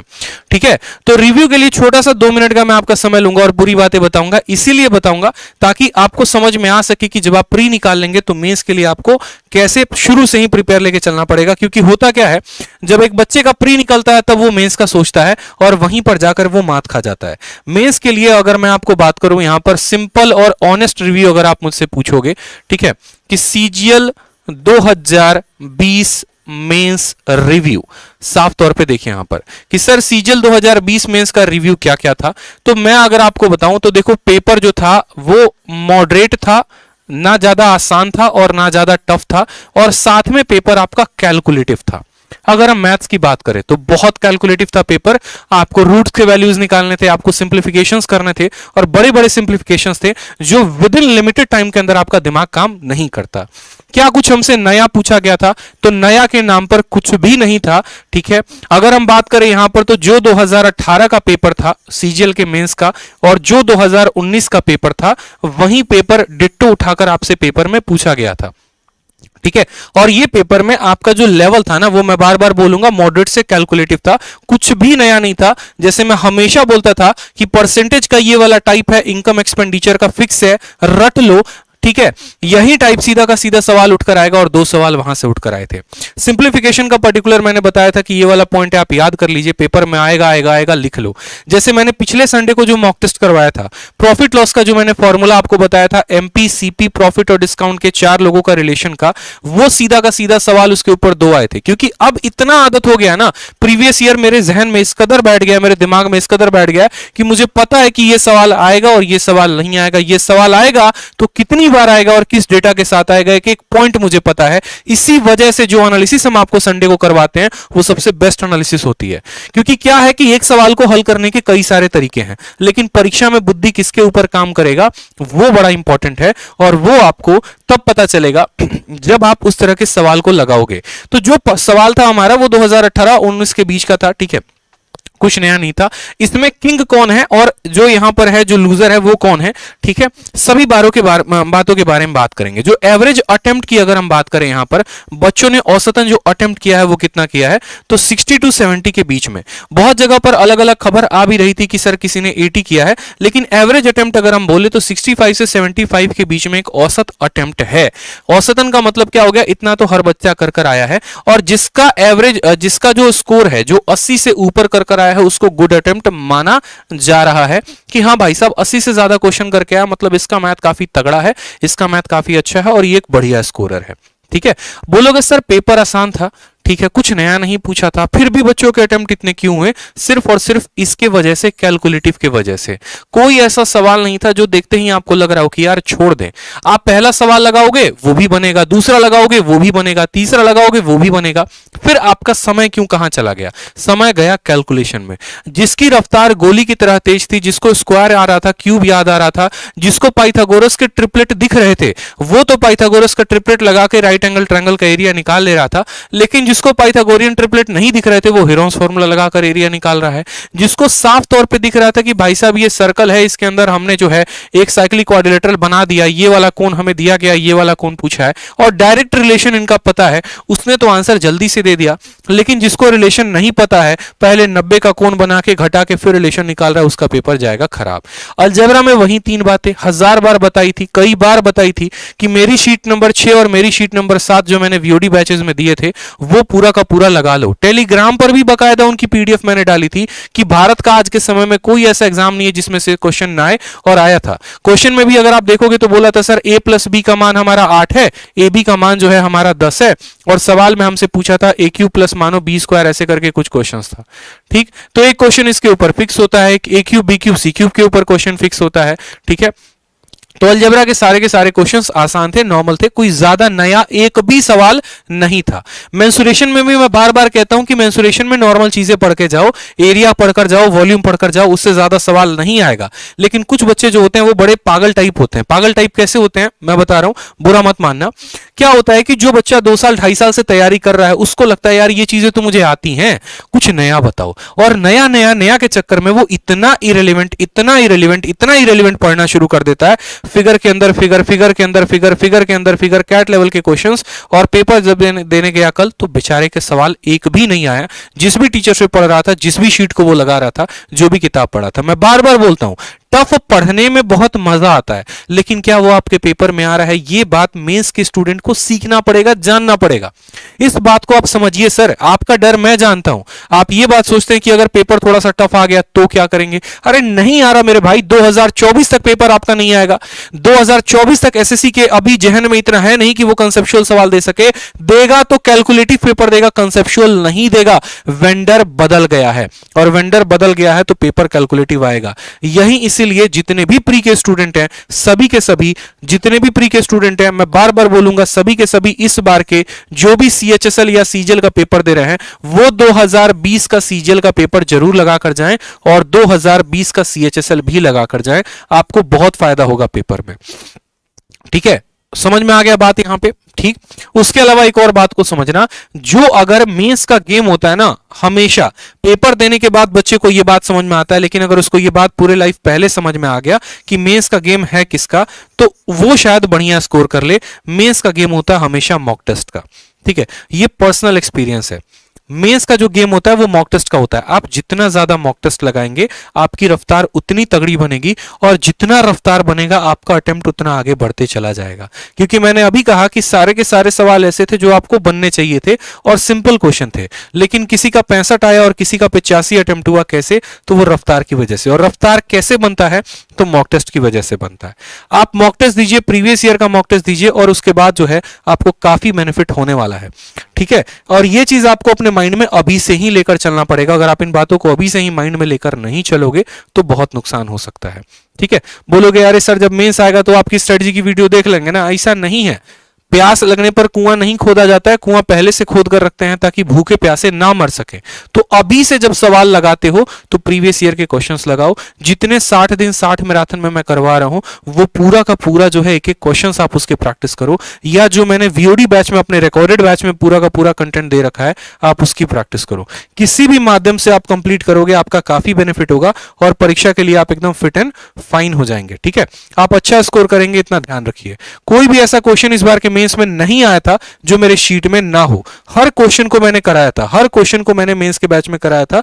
कोई भी ऐसा क्वेश्चन नहीं था जो नहीं आया हो, और उन बच्चों का काफी बेनिफिट हुआ। ठीक है, क्योंकि रेलेवेंट पढ़ाने में मुझे बिल्कुल भी मजा नहीं आता है। बच्चों का भविष्य खराब होगा, 2 साल बर्बाद होंगे, ऐसा नहीं है। और जो एक जनरल जानकारी दूंगा वो मैं हमेशा से बोलूंगा, अपने सेंटर पर टाइम से पहुंचिए। टाइम से पहुंचने का बहुत बड़ा फायदा है। जो बच्चे टाइम की कदर नहीं जानते हैं उनका काफी नुकसान हुआ है। बहुत ऐसे सेंटर्स हैं, एक सेंटर पर IIT मीरूट करके जहां पर पेपर ही कैंसिल हो गया लीक या टेक्निकल ग्लिच की वजह से, और कुछ ऐसे सेंटर्स है जहां पर लेट पहुंचने की वजह से उनको बाहर ही कर दिया गया। तो इन बातों का ध्यान रखें। ठीक है, अब बात करते हैं, यहां पर देखो सारी जानकारी होती है, मुझे सारी ये बातें आप लोगों को बतानी होती है। इसीलिए बहुत बच्चे कहते हैं सर आप तो पढ़ाने के लिए वीडियो बनाए थे तो पढ़ाओ ना। बिल्कुल पढ़ाएंगे ना भाई, लेकिन पढ़ाना पढ़ाना पढ़ाना साला यूट्यूब पे हर कोई पढ़ा रहा है यार, हर कोई पढ़ा रहा है, हर टीचर पढ़ा रहे, हर चैनल पढ़ा रहे, लेकिन जो बात है मुद्दे की वो कौन बता रहा है? कोई एक तो बता दो। मुझे पता है कि अगर मैं सुबह अपने घर से निकल रहा हूं परीक्षा देने के लिए, उस दौरान 50 समस्याएं आती हैं, उसके बारे में कोई बात करेगा? गाड़ी कैसे बुक करना है, जाना कैसे है, जाने के बाद फिंगरप्रिंट होगा, कितने समय पहले पहुंचना है, पेपर को अटेम्प्ट करने के पहले किन किन बातों का ध्यान रखना है, जो CC कॉपी मिलती है उसमें किन किन बॉक्स को भरना है, नहीं भरना है, हर वो बात होती है। एक जगह पर भी गलती, पूरे के पूरे 1.5 साल की तैयारी का नतीजा खत्म, आप वहीं पेपर से बाहर हो गए। हर वो बात ध्यान रखा करो। ये छोटी चीजें होती हैं और ये वही जानता है जिसने पेपर दिया है, जिसको पूरा का पूरा एक्सपीरियंस है। और इसीलिए मैं ये शेयर करता हूं क्योंकि अभी मैं इस तरीके से जुड़ा हुआ हूं, मुझे एक एक बातें पता है और इस तरीके से मैं आपकी ज्यादा मदद कर सकता हूं। तो जब कर सकता हूं तो उन बातों को सीखो, समझो और फिर आगे बढ़ो। ठीक है, तो शुरुआत करते हैं आज के सेशन की। आज का सेशन है हमारा रेशियो, और रेशियो को एकदम बिल्कुल तरीके से जो है शुरू करेंगे, एकदम बेसिक से पढ़ेंगे। वीडियो को लाइक और चैनल को सब्सक्राइब जरूर कर दो। ठीक है, तो चलो कुर्सी की पेटी बांध लो यहां पर, और यूट्यूब पे यूट्यूब कह रहे हैं। और आज हम पहला टॉपिक पढ़ने वाले हैं, वो हमारा रेशियो यानी अनुपात। और भी जो जानकारी होगी आप लोग कमेंट बॉक्स में मुझे बताते रहना, अलग से मैं आप लोगों के लिए वीडियो लेकर आऊंगा, पूरे के पूरे चर्चा की विषय होगी। ठीक है, और आगे बहुत सारी बातें भी हम जानेंगे। ठीक है भाई, चलो। एक स्टूडेंट पूछ रहे हैं सर संडे को मॉक कहाँ है? अरे एक इंसान है, क्या क्या करवाओगे मुझसे ये बताओ पहले। है MA के बारे में भी जानकारी दे दी, सीजल मेंस का रिव्यू भी बता दिया, अब पढ़ा भी रहा हूं, अब बोलो मॉक टेस्ट भी करवा दे। हैं मान जाओ चलो आ जाओ। तो रेशियो, अब रेशियो के बारे में देखो, सिंपल सी बात, अगर हम सरल भाषा में बात करें यहां पर, तो रेशियो क्या है? ठीक है, अनुपात क्या है? तो अनुपात हो गया दो भी किसी भी दो संख्याओं का सबसे सिंपलेस्ट फॉर्म, उनको हम क्या कहते हैं, रेशियो कहते हैं। आगे चलकर रेशियो के अलग अलग रूप भी देखेंगे, डुप्लीकेट रेशियो, सब डुप्लीकेट रेशियो, ट्रिप्लीकेट रेशियो, फिर उसके बाद हम पढ़ेंगे प्रोपोर्शंस, फिर प्रोपोर्शन के बाद आगे चलकर हम पार्टनरशिप पढ़ेंगे। ठीक है, अब बोलोगे सर ये रेशियो की वैल्यू क्या है, तो देखो इस बार के अगर हम मेंस की सीधी बात करें तो मेंस में आपका रेशियो टॉपिक से कम 5 सवाल थे, उसके बाद आपका एज के ऊपर क्वेश्चन था, फिर आपका पार्टनरशिप के ऊपर क्वेश्चन था, और फिर उसके बाद आपका प्रोपोर्शन के ऊपर क्वेश्चन था। ठीक है, तो मेंस में 5 सवाल, एजेस के ऊपर 2 सवाल थे, पार्टनरशिप के 2 सवाल थे, प्रोपोर्शन के कम से कम 3 सवाल थे, और इसके बाद अगर हम इनका बात करते हैं तो प्री में कितने सवाल होते हैं, प्री में रेशियो का 1 सवाल होता है, प्रोपोर्शन का 1 सवाल होता है, और इनमें से कोई 1 सवाल होता है। यानी यहां पर 10 से लेकर 15 सवालों का पूरा वेटेज है रेशियो टॉपिक का, जो प्री में भी पूछा जाता है और मेंस में भी पूछा जाता है। तो यानी बहुत इंपॉर्टेंट है, और इंपॉर्टेंट है तो क्या करेंगे, इंपॉर्टेंट है तो पढ़ेंगे, एक एक टाइप्स को जानेंगे, और ये सारे टाइप मैं आपका यूट्यूब पर करवाऊंगा, चिंता करने की कोई बात नहीं है, बस डेली सेशन में लाइव रहना है और मन लगाकर पढ़ते रहना है। ठीक है, तो सबसे पहले अपना शुरुआत करते हैं रेशियो के बारे में। जैसे मानो अगर मैंने यहां पर कहा कि यदि हमारा ए और बी का अनुपात कितना है, ए और बी का अनुपात हमारा 3 और 5 का है, ए और बी का अनुपात कितना है, 3 और 5 का है, तो इससे हमें क्या जानने को मिलता है, और हम यहां पर क्या क्या शब्दों को लिखते हैं, किसके क्या क्या महीने होते हैं। तो जब हम ए लिख रहे हैं और बी लिख रहे हैं तो इसके बीच में जो ये डबल डॉट लगा रहे हैं ना, ये डबल डॉट हमारा रेशियो वर्ड को दर्शाता है, अनुपात वर्ड को दर्शाता है। इसको फर्दर अगर हम ऐड करना चाहें तो हम इसको ऐसे भी लिख सकते हैं कि सर ये ए बटे बी बराबर कितना है, 3/5 है। यानी आप ऐसे लिखो या ऐसे लिखो, बात यहां पर एक ही है, कान को इधर से पकड़िए, इधर से पकड़िए, पकड़ तो कान ही रहे हैं, उसी तरीके से यहां पर। ठीक है, अब यहां पर जिसके सामने जो होता है वही क्या होता है, उसका मान होता है। अगर ए के सामने 3 है तो ए का मान 3 होगा, बी के सामने 5 है तो बी का मान कितना होगा, 5 होगा। ठीक है, यहां पे समझ में आ गया बात मेरे। अब इससे सवाल क्या क्या पूछा जा सकता है, जैसे ए रेशियो बी आपको 3/5 दे दिया, और मानो सवाल में आपसे पहला क्वेश्चन बोल देगा कि A plus B divided by A minus B की वैल्यू जो होगी वो कितनी होगी, बता दो। यहाँ पे A plus B divided by A minus B की वैल्यू जो होगी वो कितनी होगी, बता दीजिए यहाँ पर। तो आप क्या बोलेंगे, आप बोलेंगे सर ए के सामने 3 है तो ए का मान कितना रखेंगे, 3 रखेंगे, बी के सामने कितना है, 5 है तो बी का मान कितना रखेंगे, 5 रखेंगे। तो यहाँ पर सॉरी यहाँ पर है ना बी माइनस ए आ जाएगा नीचे, मानो बी माइनस ए मैंने पूछ दिया आपसे। ठीक है, तो मानो यहां पर आप बोलोगे सर वैल्यू रख लो, तो ए की वैल्यू कितनी है, तो बोलोगे सर 3 है, और बी की वैल्यू कितनी है, तो 5 है यहां पर, तो 3 जमा 5, और बी माइनस ए का आ गया तो 5 माइनस 3 आंसर हमारा आ जाएगा। तो 3 जमा 5 8 हो गया, 5 माइनस 3 2 हो गया, यानी वैल्यू कितनी आएगी, 4/1, यानी इसका रेशियो कितना होगा, तो 4:1। रेशियो जो होता है वो सबसे सिंपलेस्ट फॉर्म होता है। रेशियो का कहां कहां पर इस्तेमाल करते हैं, जैसे आपको प्रॉफिट का परसेंटेज निकालना है तो भी रेशियो का इस्तेमाल करोगे, आपको ब्याज निकालना है तो भी रेशियो का इस्तेमाल करोगे। अलजेब्रा में अलजेब्रा कह रहे हैं, अरिथमेटिक में सिर्फ 2 चैप्टर हैं जिनको सिर्फ और सिर्फ आप उनके रेशियो से हल कर सकते हो, और आपको उनके एग्जैक्ट वैल्यू की जरूरत भी नहीं पड़ेगी। जब आप लाभ हानि पढ़ेंगे या जब आप साधारण ब्याज और चक्रवृद्धि ब्याज पढ़ेंगे तो उनमें आपको रेशियो की सहायता से आप डायरेक्ट वैल्यू निकाल सकते हैं। ठीक है, आपको एक्चुअल वैल्यू की जरूरत ही नहीं है। एग्जाम्पल के तौर पे जैसे मानो मैंने आपको कहा किसी सामान का जो क्रय मूल्य है 1234.12 रुपए है, और आपको इस सामान का मैंने आपको कहा विक्रय मूल्य कितना है, तो 2468.24 रुपए है। हमने आपसे पूछा कि प्रॉफिट का जो परसेंटेज है वो कितना है, बता दो। अब यहां पर जो बच्चा है जो रेशियो का कंसेप्ट जानता है वो क्या करेगा, डायरेक्ट प्रॉफिट का परसेंटेज बता देगा। लेकिन जिसको रेशियो का कंसेप्ट नहीं पता है वो बुर्बक क्या करेगा, वो सीधा का सीधा बोलेगा भैया कैलकुलेट करेंगे, इसमें से इसको घटाएंगे, प्रॉफिट आएगा, फिर प्रॉफिट से हम प्रॉफिट के परसेंटेज को निकालेंगे, और ये उसके जिन्होंने की गलती होगी। सीधा का सीधा भाई साहब इसको काटो यहां से, बोलोगे सर इसी का तो ये 2 गुना है, इसी का 2 गुना है, मतलब सामान 1 रुपए का था और बेचा कितने में था, तो 2 रुपए में। 1 रुपए के सामान को 2 में बेचेंगे तो प्रॉफिट का परसेंटेज कितने का आएगा, 1 का सामान 2 में बेचे तो 1 रुपया का लाभ, कितने के ऊपर, 1 के ऊपर, 1/1 × 100। यानी यहां से आपने एक बात को सीखा कि सर जब भी हमें परसेंटेज मान निकालना होता है तो हमें ओरिजिनल वैल्यू की जरूरत नहीं होती है, हम सीधा का सीधा रेशियो से हल कर सकते हैं सवालों को। इसी तरीके से सिंपल इंटरेस्ट के भी क्वेश्चंस को रेशियो से हल किया जा सकता है, और बाकी जो रेशियो के अपने सवाल होंगे वो तो हल होंगे ही होंगे। ठीक है, तो जैसे सबसे पहला सवाल आपके सामने है, और सबसे पहला सवाल हम आपको पूछ रहे हैं, एसएससी सीजीएल का पूछा हुआ सवाल है कि ए और बी का अनुपात 7 और 9 का है, बी और सी का अनुपात 15 और 7 का है। ठीक है, इसको करेंगे, 1 मिनट रुक जाओ। हाँ ठीक है, सबसे पहले आप यहां पर इस सवाल को करो। सबसे पहला सवाल आपके सामने, आप इस सवाल को करो। एक्स और वाई का रेशियो जो है ना, एक्स और वाई का रेशियो 2 और 3 का है। हमसे बोला गया 3x plus 2y divided by 9x plus 5y, इसकी वैल्यू बतानी है, बताइए। सर एक्साइज इंस्पेक्टर में क्या चश्मा अलाउ है? सर फॉर गर्ल्स प्लीज बताइए। देखो एक्साइज इंस्पेक्टर में जो है ना चश्मा अलाउड होता है, ऐसा नहीं है, बट आप जो है अपना पहले ही एक तरीके से लेस करवा लेना। लेजर आजकल हो रहा है तो पता नहीं चलता है डिपार्टमेंट में। डिपार्टमेंट में फिर किसी को पता नहीं चलता कि आपने चश्मा लगाया है या नहीं लगाया। बहुत ऐसे लोग हैं जो रेलवे में लोको पायलट हैं और पहले चश्मा लगता था। अब सोचो एक ट्रेन चालक को उसकी आंख से ज्यादा इंपॉर्टेंट क्या है? उसको हाथ पैर की तो ज्यादा जरूरत कम है, सबसे पहले तो आंख की ज्यादा जरूरत है। दूर देखेगा ही नहीं, ब्रेक कैसे लगाएगा? मान लो कोई घटना देखेगा तब तो कोई काम करेगा। तो वहां पर जो है बिना चश्मे वाले लोगों को तो चश्मे वाले लोगों को तो मना ही कर दिया जाता है। लेकिन कितने ऐसे स्टूडेंट को मैं जानता हूं जो बचपन से चश्मा पहनते थे, भोपाल में जाके अलग अलग हॉस्पिटल्स में जाके उन्होंने लेस करवा लिया और पता भी नहीं चला मेडिकल टेस्ट में, और आज वो रेलवे में लोको पायलट है। तो अगर उनका हो सकता है, ठीक है, तो बाकी किसी भी डिपार्टमेंट वालों का तो हो ही सकता है। जब आप फिक्स हो जाते हैं, जब आपका मेडिकल होता है, तो आप लेस करवा लो पहले से, ठीक है।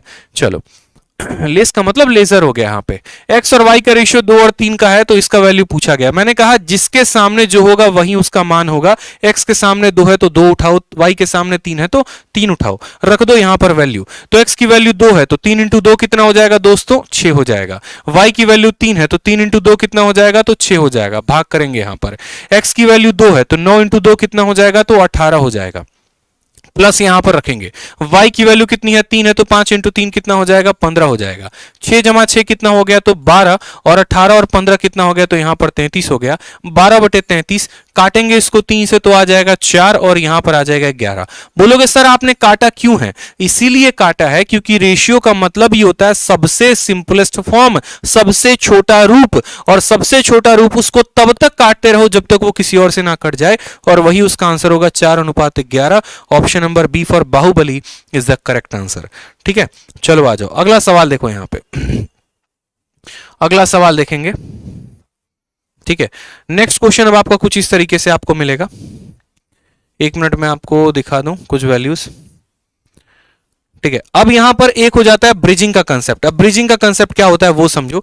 ब्रिजिंग का कंसेप्ट आपका एग्जामिनर आपको कैसे बोलेगा? बोलेगा सर ए रेशियो बी जो है वो यहां पर हम आपको बता रहे हैं कि ए बट्टे में बी जो है हम आपका वैल्यू दे रहे हैं 2/3, और वहीं पर आपका एग्जामिनर देगा बी बटे सी बराबर 5/7, और मानो उसने आपसे वैल्यू पूछ दिया, किसका वैल्यू पूछ दिया? उसने आपसे वैल्यू पूछ दिया ए अनुपात बी अनुपात सी, यानी ये 3 लोगों का आपस में अनुपात क्या होगा।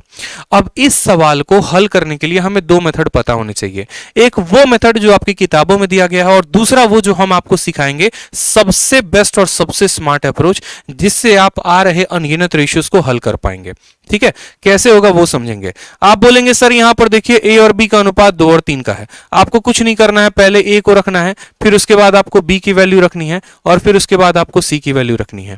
ए के सामने कितना है तो 2 रखेंगे, और बी के सामने कितना है तो यहां पर 3 रखेंगे, जिसका मान जैसे है। ए बी सी का रेशियो अपने मन से लिख दो। यहां पर ए के सामने 2 आ गया और बी के सामने कितना आ गया? 3 आ गया। अब जब ये ए और बी आपस में 2 और 3 के अनुपात में होते हैं, तो इसका मतलब ये होता है कि इनका आपस में जो एग्रीमेंट है वो 2 और 3 का है। यानी अगर 3 होगा तो ये 2 होगा, ये 6 होगा तो ये 4 होगा, ये 8 सॉरी ये 9 होगा तो यहां पर ये 6 होगा। इस तरीके से इनका एग्रीमेंट चल रहा होता है। फिर बी और सी का एग्रीमेंट समझौता किस तरीके से? तो 5 और 7 का है। यानी बी जब हमारा 5 होगा तो सी हमारा 7 होगा। अब बोले हो सर कि आप ऊपर वाले लाइन में ही क्यों नहीं लिख दिए? कैसे लिख दें? 3 को हटा के लिख दें क्या? नहीं लिख सकते ना। जब यहां पर 3 है ऑलरेडी बी के जगह पे, तो 5 को लिखना है तो कहां पर लिखेंगे? उसके नीचे। और जब 5 इसके नीचे आएगा तो 5 के साथ अनुपात लगेगा 7 का। ठीक, अब यहां पर लकीर को खींच दो। अब यहां तीनों का रेशियो लिखना है तो कैसे लिखेंगे? तो यहां पर कुछ स्थान खाली रह जाते हैं। जैसे यहां पर एक जगह खाली रह गया और यहां पर एक जगह खाली रह गया। अब इस खाली जगह को भरना है तो कैसे भरेंगे? तो ये देखो, ये जो जगह है ना, इसके बगल में कौन है? इसके बगल में 3 है। अब आप बोलोगे सर इसके बगल में 7 भी तो है। अरे 7 किसी और ट्रेन में बैठा हुआ है। यहां पर 2 ट्रेनें चल रही हैं, एक ऊपर वाली ट्रेन है और एक नीचे वाली ट्रेन है। अगर इसको सहायता लेनी है तो बगल वाले से लेगा ना कि नीचे वाले से। ठीक है, यानी यहां पर आप ऐसे समझो कि अगर मुझे इस जगह पर कोई भी मान भरना है तो मैं इस 3 को उठा के यहां पर रख दूंगा। और अगर मुझे यहां पर कोई मान भरना है तो इसके बगल में 5 है, इस वाली लाइन में, ये 5 को उठा के रख देंगे, बस आपका रेशियो निकल कर आ गया। 5 इंटू 2 कितना हो गया, तो 10 हो गया। 5 इंटू 3 कितना हो गया, तो 15 हो गया। 7 इंटू 3 कितना हो गया, तो 21 हो गया। और ये आपका आंसर है 10, 15, 21 is the correct answer. A ratio B ratio C का आंसर कितना, 10, 15, 21। 10, 15, 21 ये हमने आपको बताया मेथड नंबर 1। और ये मेथड नंबर वो है जो बहुत पुराना हो चुका है, लेकिन फिर भी बहुत बच्चे इसको अपनाते हैं, तो कोई दिक्कत की बात नहीं, आप सीख सकते हो। अब आप सीखोगे हमारा अपना मेथड, गजब का मेथड। ठीक है, हमारा अपना मेथड, गजब का मेथड, और वो मेथड हम आपको अभी बताएंगे। ठीक है, आप लोग नोट करो मेथड नंबर 2 अपने कॉपी में। और मेथड नंबर 2 क्या है, ए और बी का अनुपात 2 और 3 का है, बी और सी का अनुपात 5 और 7 का है। कैसे नोट करेंगे, तो आपका एग्जामिनर आपको क्या बोलता है, ए और बी का अनुपात कितना हो गया, तो आप बोलोगे सर 2 और 3 का। फिर उसके बाद बी और सी का अनुपात ये कितना हो गया, तो 5 और 7 का। आप सर एक लाइन में आंसर लिख सकते हैं। आप सीधा का सीधा बोलेंगे भैया देखो ए बी सी का इस्तेमाल है, तो ए बी और सी को ही लिखेंगे यहाँ पे। ठीक है, पहली बार में आपको क्या करना है, मेरी बात को समझिएगा। पहली बार में आपको ये 2 और 5 को जो है ना, यहां पर इन दोनों को आपस में गुना कर देना है। तो 2 और 5 का गुना कितना होता है, तो 10 होता है, हो गया। ठीक है, अब उसके बाद क्या होता है, जैसे बोलते हैं ना कि 2 मियां बीबी हैं, तो ये दोनों मानो मियां बीबी थे। अब इसमें क्या हुआ, ये 2 वाला धोखा दे देगा, इसको पसंद नहीं आ रही है 5 की संगति, ये बोलेगा हटो तुम किसी और के साथ करना, हम तो चले भैया। ठीक है, तो अब भैया 5 वाला जो एग्रीमेंट करेगा वो किसके साथ करेगा, 3 के साथ। पहले 5 वाले की शादी करवाए 2 के साथ, तो 10 आ गया। अब इस 5 की शादी करवाओ 3 के साथ, तो कितना आएगा, 15 आ जाएगा। यानी पहले ये पूरा का पूरा लाइन, फिर अब इसका पड़ोसी के साथ दोस्ती हो जाएगी। ठीक है, अब यहां पर ये 3 बोलेगा भाई 5 के साथ कि देखो हमारा तुमसे मन भर चुका है, हमें कोई और दोस्त चाहिए, ठीक है, जिसके साथ हम घूमेंगे, अपनी पार्टी वार्टी करेंगे। तो अब 3 वाला 5 की संगति छोड़ के 3 वाला संगति कर लेता है 7 की, और 3 इंटू 7 कितना हो जाता है, 21। तो आंसर आता है 10, 15, 21 इज द करेक्ट आंसर। यानी पहले सीधा गुना करना है, फिर टेढ़ा गुना करना है, और फिर यहां पर सीधा गुना करना है, और आंसर आ जाएगा 10, 15 और 21 इज द करेक्ट आंसर। ठीक है, 10, 15 और 21 इज द करेक्ट आंसर। समझ में आ गया बात यहां पे। तो एबीसी की वैल्यू कितनी हो जाएगी, 10, 15, 21। एक और सवाल हम आपको देते हैं, मेरे द्वारा मेथड से आप उसको पता करो।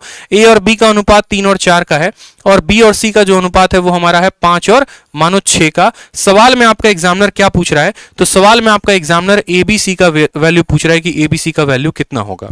आंसर बताओ। साफ तौर पर सर मैंने आपको बताया है कि आपको इसको कैसे हल करना है। आप लिखेंगे ए और बी का अनुपात कितना हो जाएगा, तो 3 और 4 का हो जाएगा। फिर उसके बाद आप लिखेंगे बी और सी का अनुपात कितना हो जाएगा, तो 5 और 6 का हो जाएगा। अब आप हमें ये बात बताइए एबीसी की वैल्यू कितनी होगी, एक लाइन में। क्या बोलेगा मुन्ना, मुन्ना बोलेगा सर अभी तो आप सिखाए, और क्या सिखाए कि पहले इन दोनों को गुना करो, 3 और 5 को आपस में गुना करो, कितना आ गया, तो 15 आ गया। फिर उसके बाद क्या होगा सर, 5 और 4 को आपस में गुना करो, तो 5 इंटू 4 कितना हो जाएगा, 20 हो जाएगा। और फिर उसके बाद क्या करो सर, 4 और 6 को भी गुना करो, तो 4 इंटू 6 हो जाएगा 24। 15, 20 से 24 इज द करेक्ट आंसर। सभी मेरे भाइयों का आंसर आ रहा है, सभी मेरे जो हैं एस्पिरेंट्स का आंसर आ रहा है। क्या बात है भाई साहब, बंटी सिंह, बहुत ऐसे लोग हैं खतरनाक भाई साहब। समझ में आ गया। अब बोलोगे सर ये तो 2 लोगों के लिए अप्लाई हो गया, क्या यही फॉर्मूला हम 3 या 4 या 5 लोगों के लिए कर सकते हैं? तो बिल्कुल, ये टाइम सेविंग कंसेप्ट है, परीक्षा में बहुत समय बचाता है, इस बात को ध्यान रखें। जैसे मानो हमने कहा ए और बी का अनुपात 1 और 2 का है, फिर हमने कहा आपको बी और सी का अनुपात 3 अनुपात 1 का है, फिर हमने कहा आपको सी और डी का जो अनुपात है 1 अनुपात 4 का है, और हमने आपसे सवाल में पूछ दिया कि बताओ भाई साहब चारों लोगों का आपस में अनुपात क्या होगा, क्या एग्रीमेंट होगा, एबीसीडी का आपस में रेशियो क्या होगा? क्या बोलोगे? बोलोगे सर वाला कंसेप्ट इस्तेमाल करते हैं जो उन्होंने 60 दिन 60 मैराथन की वीडियो में बताया था, और वहीं पर हमें 0 से हीरो बनाया था। ठीक है, बोलोगे सर ए और बी का अनुपात कितना है, तो बोलोगे 1 अनुपात 2 है। बी और सी का अनुपात कितना है दोस्तों, 3 अनुपात 1 है। यहां पर सी और डी का अनुपात कितना है बताओगे, बोलोगे 1 अनुपात 4 है। क्या निकालना है आपको? निकालना है सभी का आंसर, यानी एबीसीडी एबीसीडी एबीसीडी एबीसीडी। सबसे पहला लाइन क्या कहा था? सबसे पहला लाइन हमने आपको यह कहा था कि आप इन तीनों को आपस में गुना करो। पहले इन तीनों की दोस्ती, तो 1 इंटू 3 इंटू 1, 1 इंटू 3 इंटू 1 कर दिया।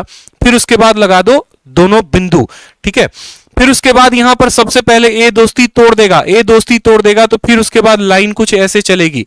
ठीक है, कुछ टेढ़ी लाइन चलेगी। ए की दोस्ती तोड़ने के बाद बी के साथ दोस्ती, तो 2 इंटू 3 इंटू 1 क्या हो जाएगा, तो 2 इंटू 3 इंटू 1। और जैसे यहां पर कहते हैं कि एक को देख के दूसरा रंग बदलता है, उसी तरीके से देखा कि भाई ए ने जो है वो समझौता तोड़ दिया है, तो अब 3 भी समझौता छोड़ देगा और यहां पर ये हो जाएगा 2 इंटू 1 इंटू 1।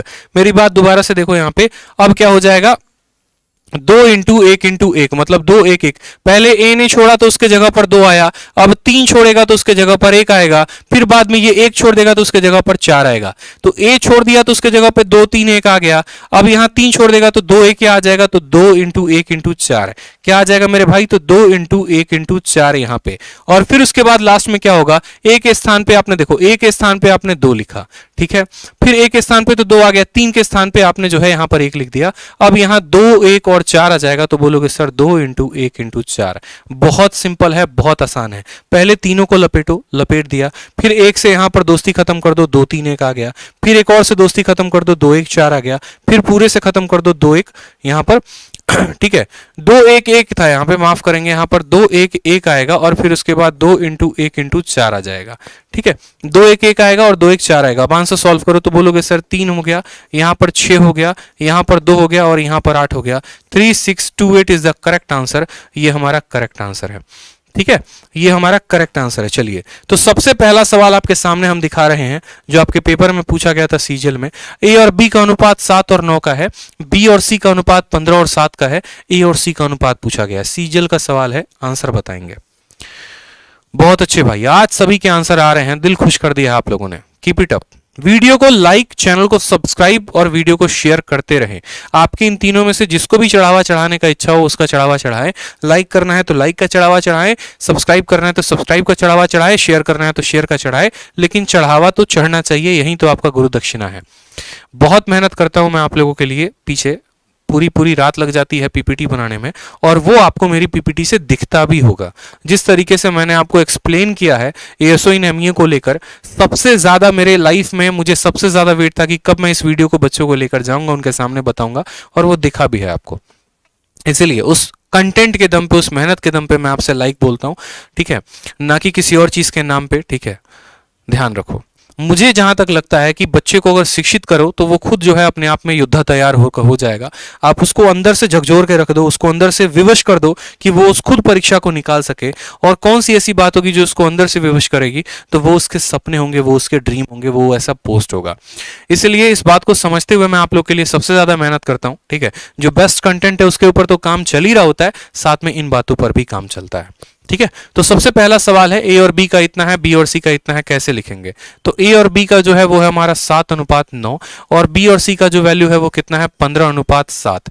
हमसे पूछा गया है ए और सी का अनुपात, बताएंगे यहां पर ए और सी का अनुपात। अब ये सवाल थोड़ा सा उल्टा है, सवाल में आपसे ए बी सी का मान नहीं पूछा है, ए और सी का मान पूछा है। और जब भी ये ए और सी का मान ऐसा पूछेगा, आपको कुछ नहीं करना है, आप मुझे खुद बताओ यहां पर ए बी का मान इतना है, बी सी का मान इतना है, हमें ए चाहिए, हमें सी चाहिए, हमें ए चाहिए और हमें सी चाहिए, तो हम इन दोनों को आपस में क्या करेंगे, गुना कर देंगे। जैसे आप ऐसे समझ लो कि आपका 1/b का जो मान है वो कितना है, 7/9 है। ये सवाल पेपर में पूछा गया, ऐसे भी पूछा जाता है। b/c का मान 15/17 है।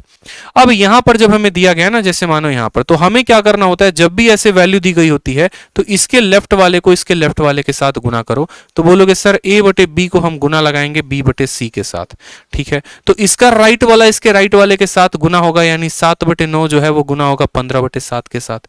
अब यहां पर जब आप देखोगे तो बोलोगे सर b से हमारा b खत्म हो गया, कितना बच गया, तो a/c। और यहां पर देखोगे तो 7 से 7 खत्म, 3 से 3 बार में खत्म, 3 से 5 बार में खत्म, तो a/c की वैल्यू कितनी आ गई, 5/3 आ गई।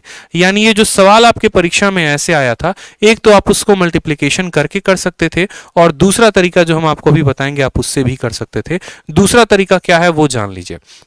दूसरा तरीका इसका ये हो सकता है कि हमें ए और बी का अनुपात कितना दिया गया है, तो हमें ए और बी का अनुपात 7:9 दिया गया है, और दूसरा हमारा क्या हो गया, तो बी अनुपात सी जो है वो कितना है, तो 15 और 7 का है। जब भी आगे चलकर आपको रेशियो में आपको एक बात बताएंगे, जब भी ऐसा सवाल आएगा आप डायरेक्ट गुना मारो, आमने सामने वाले एक दूसरे को काट देते हैं, अपोजिट साइड वाले एक दूसरे को काट देते हैं। ये वाला बी इस वाले बी को काट देगा तो आ जाएगा a/c, और उसी तरीके से ये 7 इसको काट देगा, ये इसको 3 बार में काटेगा, ये इसको 5 बार में, तो ये आ जाएगा 5/3। यानी ए और सी की जो वैल्यू होती है वो कितनी होती है, 5:3 यहां से आया, 5:3 यहां से आया। ऑप्शन में पहला ऑप्शन है वो करेक्ट आंसर है, 5/3 इज द करेक्ट आंसर। ठीक है, तो एक सवाल आपका ऐसा भी आपके पेपर में पूछा जाता है।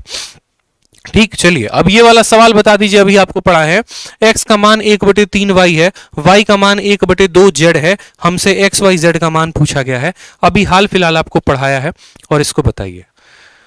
ठीक है, वीडियो को शेयर करते रहिए दोस्तों, सपोर्ट करिए हमारा, क्योंकि हम आपके लिए मेहनत कर रहे हैं, इस 60 दिन 60 मैराथन में जान लगा रहे हैं, आपके सपनों को हम जी रहे हैं, आपके सपनों के लिए हम मेहनत कर रहे हैं। तो हमारे लिए बस इतना करिए कि वीडियो को ज़्यादा से ज़्यादा लोगों तक पहुंचाइए। पूरे भारत में आप जिस भी राज्य में हैं, जहां पर भी हैं, अगर किसी भी व्यक्ति को शेयर करते हैं तो वो धीरे धीरे ऑटोमेटिक शेयर होते रहता है, और ये आपके लिए सबसे अच्छी बात है, हमारे लिए सबसे अच्छी बात है। ठीक है, बहुत गजब पढ़ाते हो सर जी। पढ़ाते हैं तो बस शेयर करना है, ठीक है, कुछ नहीं करना, बस शेयर करना है। रोज रात 8:30 बजे लाइव रहना और शेयर करना है। चलो आ जाओ, x और y का रेशियो। अब सवाल यहां बोला गया, तो बोला गया सर भैया देखो x आ गया यहां पर, और ये y को नीचे लपेट के लेके आ जाओ। जैसे मानो कि अगर मैं यहां पर इस y को यहां से गायब कर दूं और यहां पर डिवाइड कर दूं, यहां पे मेरी बात को समझना बड़े ध्यान से भाई, इस y को यहां से गायब कर दीजिए और y को यहां डिवाइड कर दीजिए, तो x अपॉन y की वैल्यू 1/3 है। उसी तरीके से इस z को यहां पर गायब कर दो और z को नीचे लेकर आ जाओ, तो y/z का मान कितना आ जाएगा, 1/2। यानी x और y का रेशियो आ गया, y और z का रेशियो आ गया। हमसे किसका पूछा गया, एक्स वाई जेड। अभी पढ़ाया था आपको कैसे निकालते हैं, क्या बोलोगे, बोलोगे सर देखो यहां पर साफ तौर पे लिखेंगे x और y का रेशियो, y और z का रेशियो। x और y का रेशियो कितना है, तो 1 और 3 है, तो यहां पर लिखेंगे 1 और 3। और y और z का रेशियो कितना है बताओ, तो 1 और 2 है, तो यहां लिखेंगे 1 और 2। हमने कहा सर तीनों का रेशियो चाहिए, यानी x y और z का चाहिए। कैसे करेंगे, अभी बताए थे मेथड आपको, अभी बताए थे कि नहीं बताए थे, बताइए। आप बोलेंगे सर सबसे पहले इनको लपेटिए, तो इनको लपेटेंगे तो 1 × 1 कितना आ गया, 1 आ गया। फिर उसके बाद यहां पर इनको लपेटो तो 1 × 3 कितना आ गया, तो 3 आ गया। और फिर उनके बाद इनको लपेटो, यानी 2 × 3 कितना आ गया, 6। 1 3 और 6 is the correct answer. Option number C, कहो ना प्यार है, इज द करेक्ट आंसर हो जाएगा भाई। ठीक है, चलो आ जाओ, तो समझ में आ गया सवाल यहां पर कैसे हमने किया था। ठीक है, चलो आ जाओ, अगला सवाल देखो, यहाँ पे नेक्स्ट क्वेश्चन आपके सामने है, प्रीवियस ईयर का क्वेश्चन है। बताइए, ए और बी का अनुपात 2 और 3 का है, बी और सी का अनुपात 4 और 5 का है। धीरे धीरे हम लेवल बढ़ाते चलेंगे और धीरे धीरे आपको नए वाले सवाल भी हम करवाएंगे, वो भी आपको मिलेगा देखने को। बताइए, ए बी का अनुपात 2-3 का है, बी सी का अनुपात 4-5 का है, ए बी सी का अनुपात कितना होगा बताओ। ठीक है भैया जी, आपसे बात करनी है, प्लीज पर्सनल नंबर दीजिए। बहुत बदमाश हो आप लोग, पर्सनल नंबर देते हैं ना, रात रात तक हमको नहीं छोड़ते हो आप लोग हैं। कोनो 2 बजे फोन कर देगा, सर मॉक टेस्ट में नंबर नहीं आ रहा, स्ट्रेटजी बताइए ना। अरे भाई साहब मान जाओ, पूरा दिन जो है हमारा कॉल अटेंड करने में लग जाता है, बेतहाशा बच्चे एकदम पागल होते हैं। ठीक है, हर जगह से फोन कर रहे होते हैं, बताओ यहाँ पे guidance strategy, guidance strategy. 3-3 telecaller तो स्पेशली इसी चीज के लिए मैंने लगा रखा है, बाकायदा उनको हम ट्रेनिंग देते हैं कि बच्चे का अगर ये समस्या है तो उसको ये प्रॉब्लम सॉल्यूशन दो, ये समस्या है तो ये दो। आप कभी हमारे इंक्वायरी नंबर पर कॉल करो, आप हमारे उसमें से किसी भी बैठे व्यक्ति से पूछो कि सर हमको सीजल का स्ट्रेटजी बताओ, सीएचएसएल का बताओ, एक एक शब्द वो आपको बताएंगे जो हमने उन्हें बता रखा है। क्योंकि मेरे लिए पॉसिबल ही नहीं है कि दिन भर मैं बैठ के कॉल अटेंड करूं, और मुझे ये भी बात पता है कि एक बच्चे की समस्या है तो बेचारा कहां से सॉल्यूशन करे, तो उसके लिए हमने ऑलरेडी ट्रेंड पर्संस को रख रखा है जो आपकी पूरी सहायता करेंगे। तो कभी भी आपको जो है किसी भी तरह की समस्या है, आप बकायदा यहां पर हमारे इंक्वायरी नंबर पर फोन करके पूछेंगे, आपको पूरी गाइडेंस दी जाएगी। 850, ठीक है, 8506003399। पूरी की पूरी आईटी सेल जो है हमारी इस पर काम कर रही है, बच्चों को गाइड करने से लेकर हर तरीके से आपको पूरी सहायता दी जाएगी, आप परेशान ना हो। ठीक है, नंबर नोट कर लेना भाई। तो ए और बी का अनुपात है, बी और सी का अनुपात है, एबीसी का मान पूछा गया, एबीसी का मान बताओ कितना होगा। तो यहां पर एबीसी का मान हम बता देते हैं। सबसे पहले इनको गुना करेंगे तो 2 और 4 का गुना हो जाएगा 8, फिर आमने सामने गुना करेंगे 3 और 4 हो जाएगा 12, और फिर इनको आपस में गुना करेंगे तो हो जाएगा 15, 8 12 15, करेक्ट आंसर है। अब एक और बात है, नंबर बता दिए तो इसका मतलब अभी नहीं कि अभी ये फोन करना शुरू कर देना, तसल्ली से सुबह 9 बजे के बाद करना, 9 बजे से लेके शाम को 6 बजे तक। ठीक है, चलो आ जाओ। अगला सवाल देखो, मजा आ रहा है ना बस। अब देखो सीजल में एक और पूछा गया सवाल है, प्रीवियस ईयर का क्वेश्चन है। ए और बी का अनुपात 3 और 4 का है, बी और सी का अनुपात 6 और 5 का है। अब ए अनुपात ए प्लस सी का मान पूछा है, ए अनुपात ए प्लस सी का मान पूछा, आंसर बता दो जल्दी से। ए बी का अनुपात दिया है, बी सी का अनुपात दिया है, ए अनुपात ए प्लस सी का मान पूछा, आंसर बताएंगे जल्दी से, कितना आंसर होगा। ठीक है, आंसर बताओ, आंसर सभी को कमेंट करना है, ठीक है। उसकी कसम है, आंसर दोगे जल्दी से, बैठना नहीं है, कलम नहीं, कलम उठा के पूरा का पूरा आंसर करो। बहुत निकम्मे हो चुके हो, ठीक है। कंबल में हाथ नहीं निकलेगा ठंडी में, ठीक है। आंसर दीजिए, चलिए। तो बोलेंगे सर ए और बी का कितना मान है, 3 और 4 का है, और बी और सी का कितना है, 6 और 5 का है। जब तक ए बी और सी में एक समान तरीके से व्यवस्थित रूप से जो है रेशियो नहीं पता चले, हम नहीं बता सकते हैं इसका मान। यानी पहले हमें A plus B plus C यानी A ratio B ratio C का मान पता करना पड़ेगा। तो कैसे पता करेंगे, तो ए और बी का रेशियो हो गया, फिर उसके बाद हमारा बी और सी का रेशियो हो गया, ठीक है। मान पता करते हैं, मान पता करते हैं। तो यहां पर मान कितना है, तो बोलेंगे सर 3 और 4 का है। बी और सी का मान कितना है, तो 6 और 5 का है, ठीक है। और यहां पर पता करते हैं A ratio B ratio C, यहां पे A ratio B ratio C यहां पे, ठीक है। चलो, तो सबसे पहले देखते हैं यहां पर इनका रेशियो 3 और 6 कितना हो गया, तो 3 इंटू 6, सबसे पहले इनको गुना करो, 3 इंटू 6 18, फिर उसके बाद यहां सामने गुना करो, 6 इंटू 4 24, ठीक है। और फिर इसको गुना करो, 4 इंटू 5 कितना हो गया, 20 हो गया। अगर ये किसी संख्या से कट रहे हैं तो बाकायदा इनको काट दीजिए। अगर ये कट रहे हैं तो इनको काट दीजिए। जब आपसे कटेगा तो ये तो बोलोगे सर ये 2 से 9 बार में कटेगा, ये 12 बार में कटेगा और ये 10 बार में। अब ये इनका सिंपलेस्ट फॉर्म हो गया 9 12 15, यानी ए का मान 9 है, सॉरी 9 12 10, बी का मान 12 है, सी का मान 10 है। सवाल में क्या पूछा गया है, ए। पहले तो आपको लेना है ए, और फिर बट्टे में कितना लेना है, तो ए प्लस सी लेना है, ठीक है। ए का मान कितना है, तो 9 है, और ए प्लस सी का मान यानी 9 जमा 10 कितना हो जाएगा, 19, यानी आंसर 9/19 आएगा। बताओ और चढ़ावा चढ़ाओ ऑप्शन नंबर सी का, सी इज द करेक्ट आंसर। बहुत शानदार भाइयों, बहुत शानदार है। एक भी स्टूडेंट का आंसर गलत नहीं है। देखकर मुझे ये बात काफी खुश हुआ, बहुत अच्छा लग रहा है। पेपर में भी ऐसे गलती नहीं करना है, 2 नंबर लेकर आना है एग्जामिनर से, अपना हक लेकर आना है। समझ में आ गया बात? गलती नहीं होने देंगे भाई साहब, ठीक है, गलती नहीं होने देंगे। 200 में 200 लेकर आएंगे, तभी तो एमईए बनेंगे। कहने से नहीं होता है, नंबर लाने पड़ते हैं, ठीक है। उन रातों से लड़ना पड़ता है जो मैं हमेशा कहता हूं। मेरी हमेशा इस बात को ध्यान रखना, आए दिन, जैसे जीवन का मेरा ये उसूल है ना, मैं बोलता हूं ढाल लो अपने अंदर इस बात को, ढाल लो अपने अंदर इस बात को कि अपनी मंजिल को भुलाकर जिया तो क्या जिया, अपनी मंजिल को भुलाकर जिया तो क्या जिया, है दम तुझ में तो उसे पाके दिखा। बार बार बोलता हूं, याद रखो कि अपनी मंजिल को भुलाकर जिया तो क्या जिया, है दम तुझ में तो उसे पाके दिखा। लिख दे खून से अपनी कामयाबी की कहानी, लिख दे खून से अपने कामयाबी की कहानी, और बोल उस किस्मत को है दम तो मिटा के दिखा। ये बात होनी चाहिए भाई साहब अपने अंदर, ठीक है। बोल दो एसएससी वालों को, है दम तो फेल करके दिखा दो, हम तो हैं भैया, ठीक है।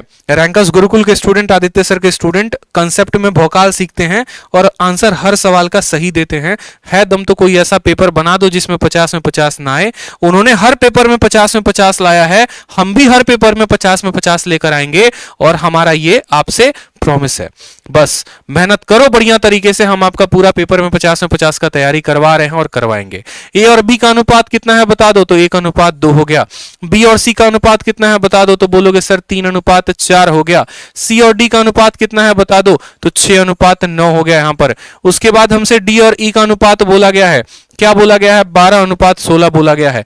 अब हमसे बोला गया है A B C D E का मान बता दो, ए बी सी डी और ई का कितना आंसर होगा। अभी बताए थे सवाल को देखकर डरना नहीं है, जो डर गया सो मर गया, ये कहानी समझ लो यहां पे। तो कैसे करोगे सवाल को यहां पे, ठीक है, बताओ। ए बी है, बी सी है और सी डी भी है, डी ई भी है, पूरा लाइन से हम इनको लिख दिए हैं। ए बी सी डी का मान निकालेंगे, कैसे निकालेंगे, तो सबसे पहले इनको आपस में गुना करो। ये 4 लोग आपस में गुना होंगे, ये 4 लोग, तो बोलोगे सर 12 इंटू 6 72, ठीक है। 12 इंटू 6 72, और 72 इंटू 3 कितना हो जाएगा, तो 72 इंटू 3 आपका, ठीक है, 216 हो जाएगा। आप ऐसे भी कह सकते हो सर यहां पर ये 6 है और 12 इंटू 3 36 हो गया, तो 36 का 6 गुना 6 का क्यूब होता है, यानी 216। फिर उसके बाद अब आप एक के साथ इसकी मित्रता तोड़ो और आप यहां पर इनको ऐसे लेकर चलो, ठीक है। तो ये कहीं ना कहीं यहां पर 12 इंटू 6 का क्यूब था, और 6 का क्यूब का 2 गुना, यानी यहां पर आ जाएगा 432।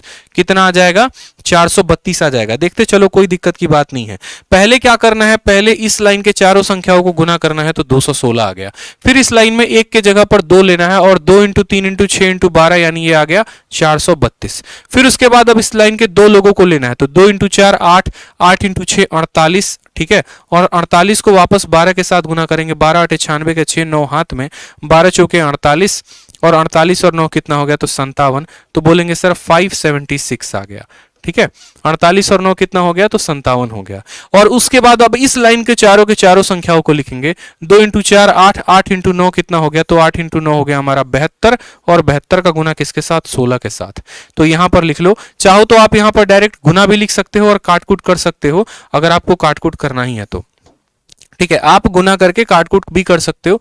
72 इंटू कितना आ जाएगा दोस्तों, तो बोलोगे सर 72 इंटू कितना आ जाएगा, तो 72 इंटू 16 आ जाएगा। अब आप यहां पर कटिंग कर लो, रेशियो का सिंपलेस्ट फॉर्म ले लो, कोई दिक्कत की बात है नहीं।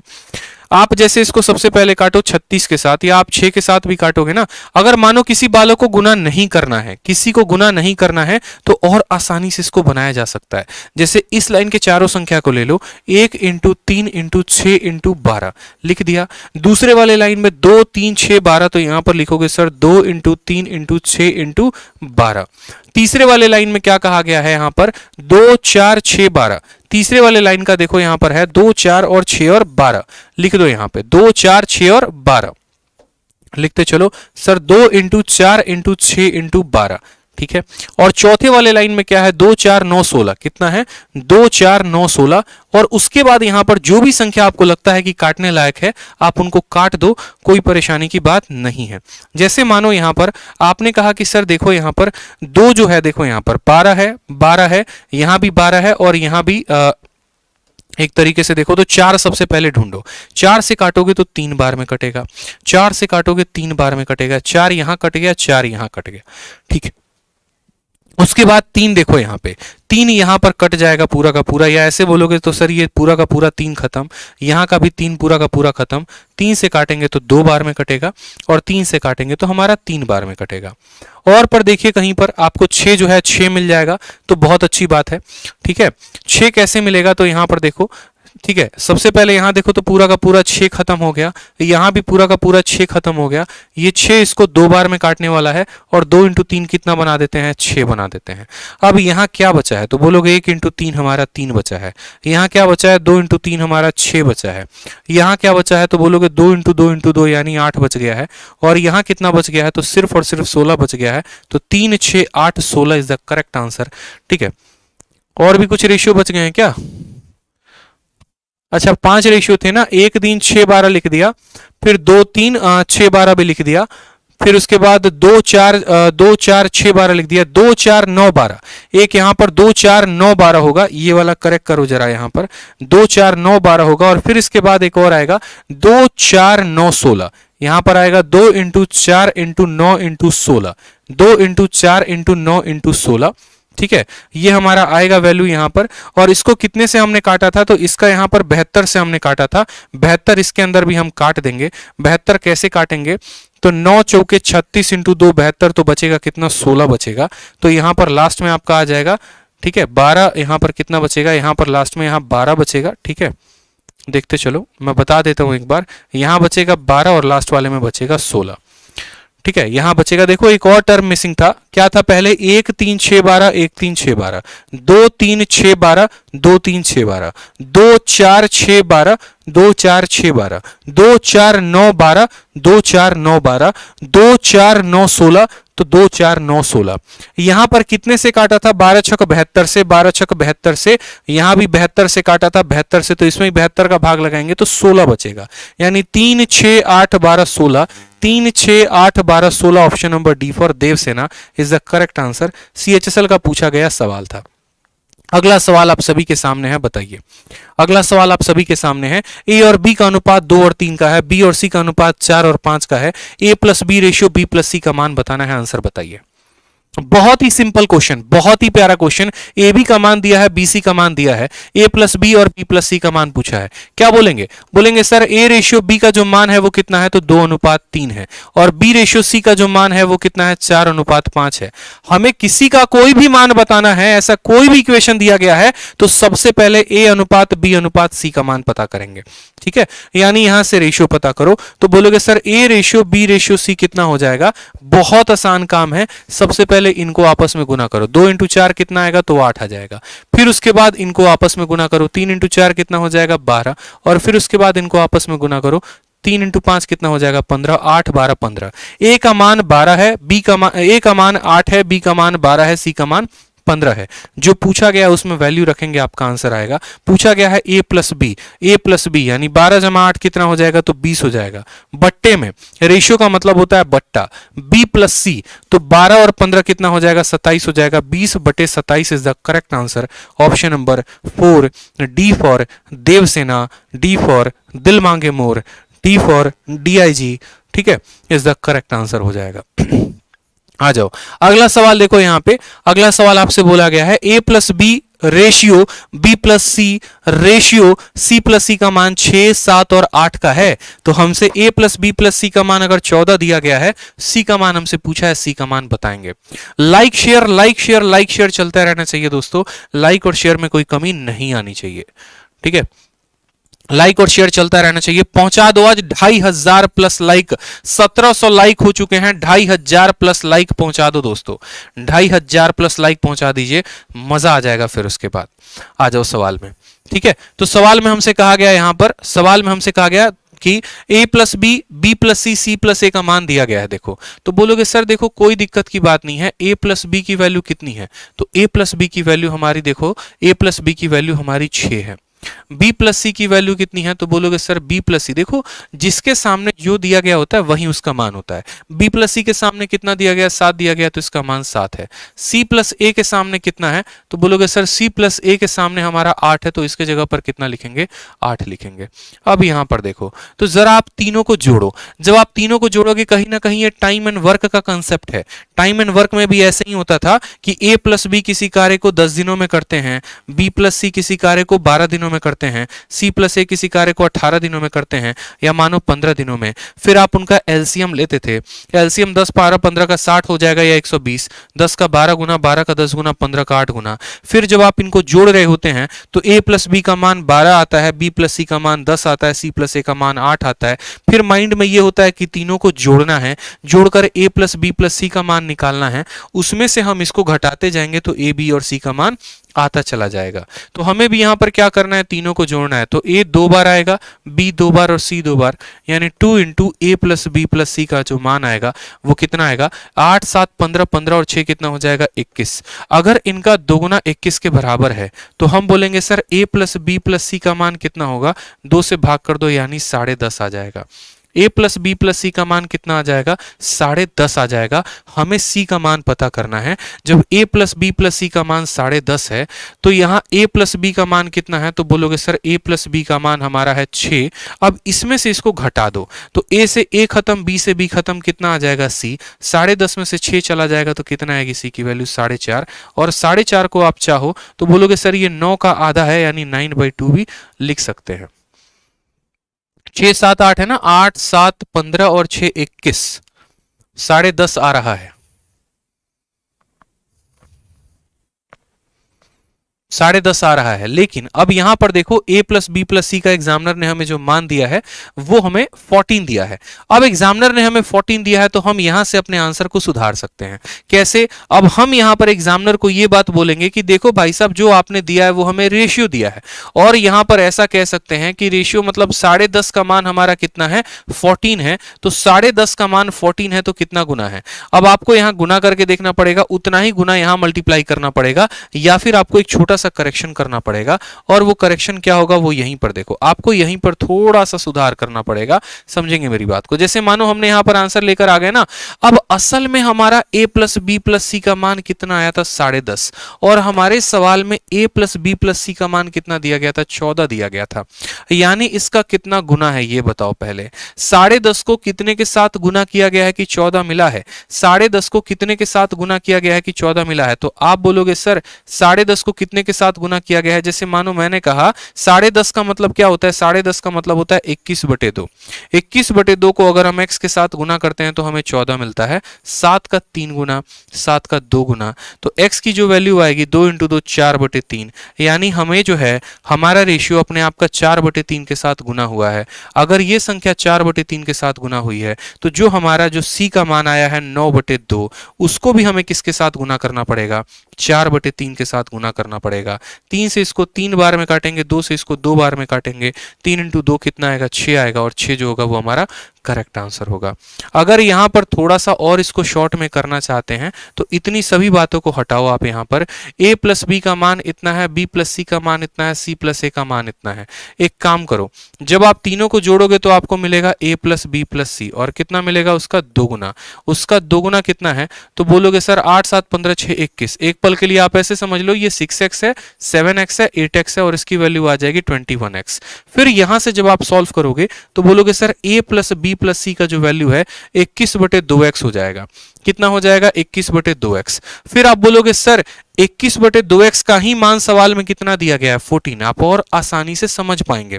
21/2 का मान कितना है, तो 14 है। यानी आप यहां पर लिख लीजिए कि सर 21/2x का जो मान है वो कितना है, 14 है। 2 से काटेंगे या 7 से काटेंगे 2 बार में, 7 से काटेंगे 3 बार में, x की वैल्यू 2 इंटू 2/4, यानी x की वैल्यू 4/3 आ जाएगा। x की वैल्यू कितना आ जाएगा, 4/3। यही बात हम आपको समझाने की कोशिश कर रहे हैं, x की वैल्यू 4/3। अब मुझे बताओ, अगर a प्लस बी प्लस सी की वैल्यू 21/2x है और a प्लस बी की वैल्यू 6x है, तो अगर हमें c की वैल्यू निकालनी है तो इन तीनों के मान में से a और b के मान को घटा देंगे तो c का मान निकल जाएगा। बोलोगे हाँ। 21/2 का मतलब कितना होता है, 21/2 का मतलब 10.5 होता है, और 10.5 में से 6 को घटा देंगे, कितना बचेगा, 4.5 बचेगा। ठीक है, 10.5 में से 6 को घटा देंगे, 4.5 बचेगा। यानी c का मान कितना है, तो c का मान 4.5x है।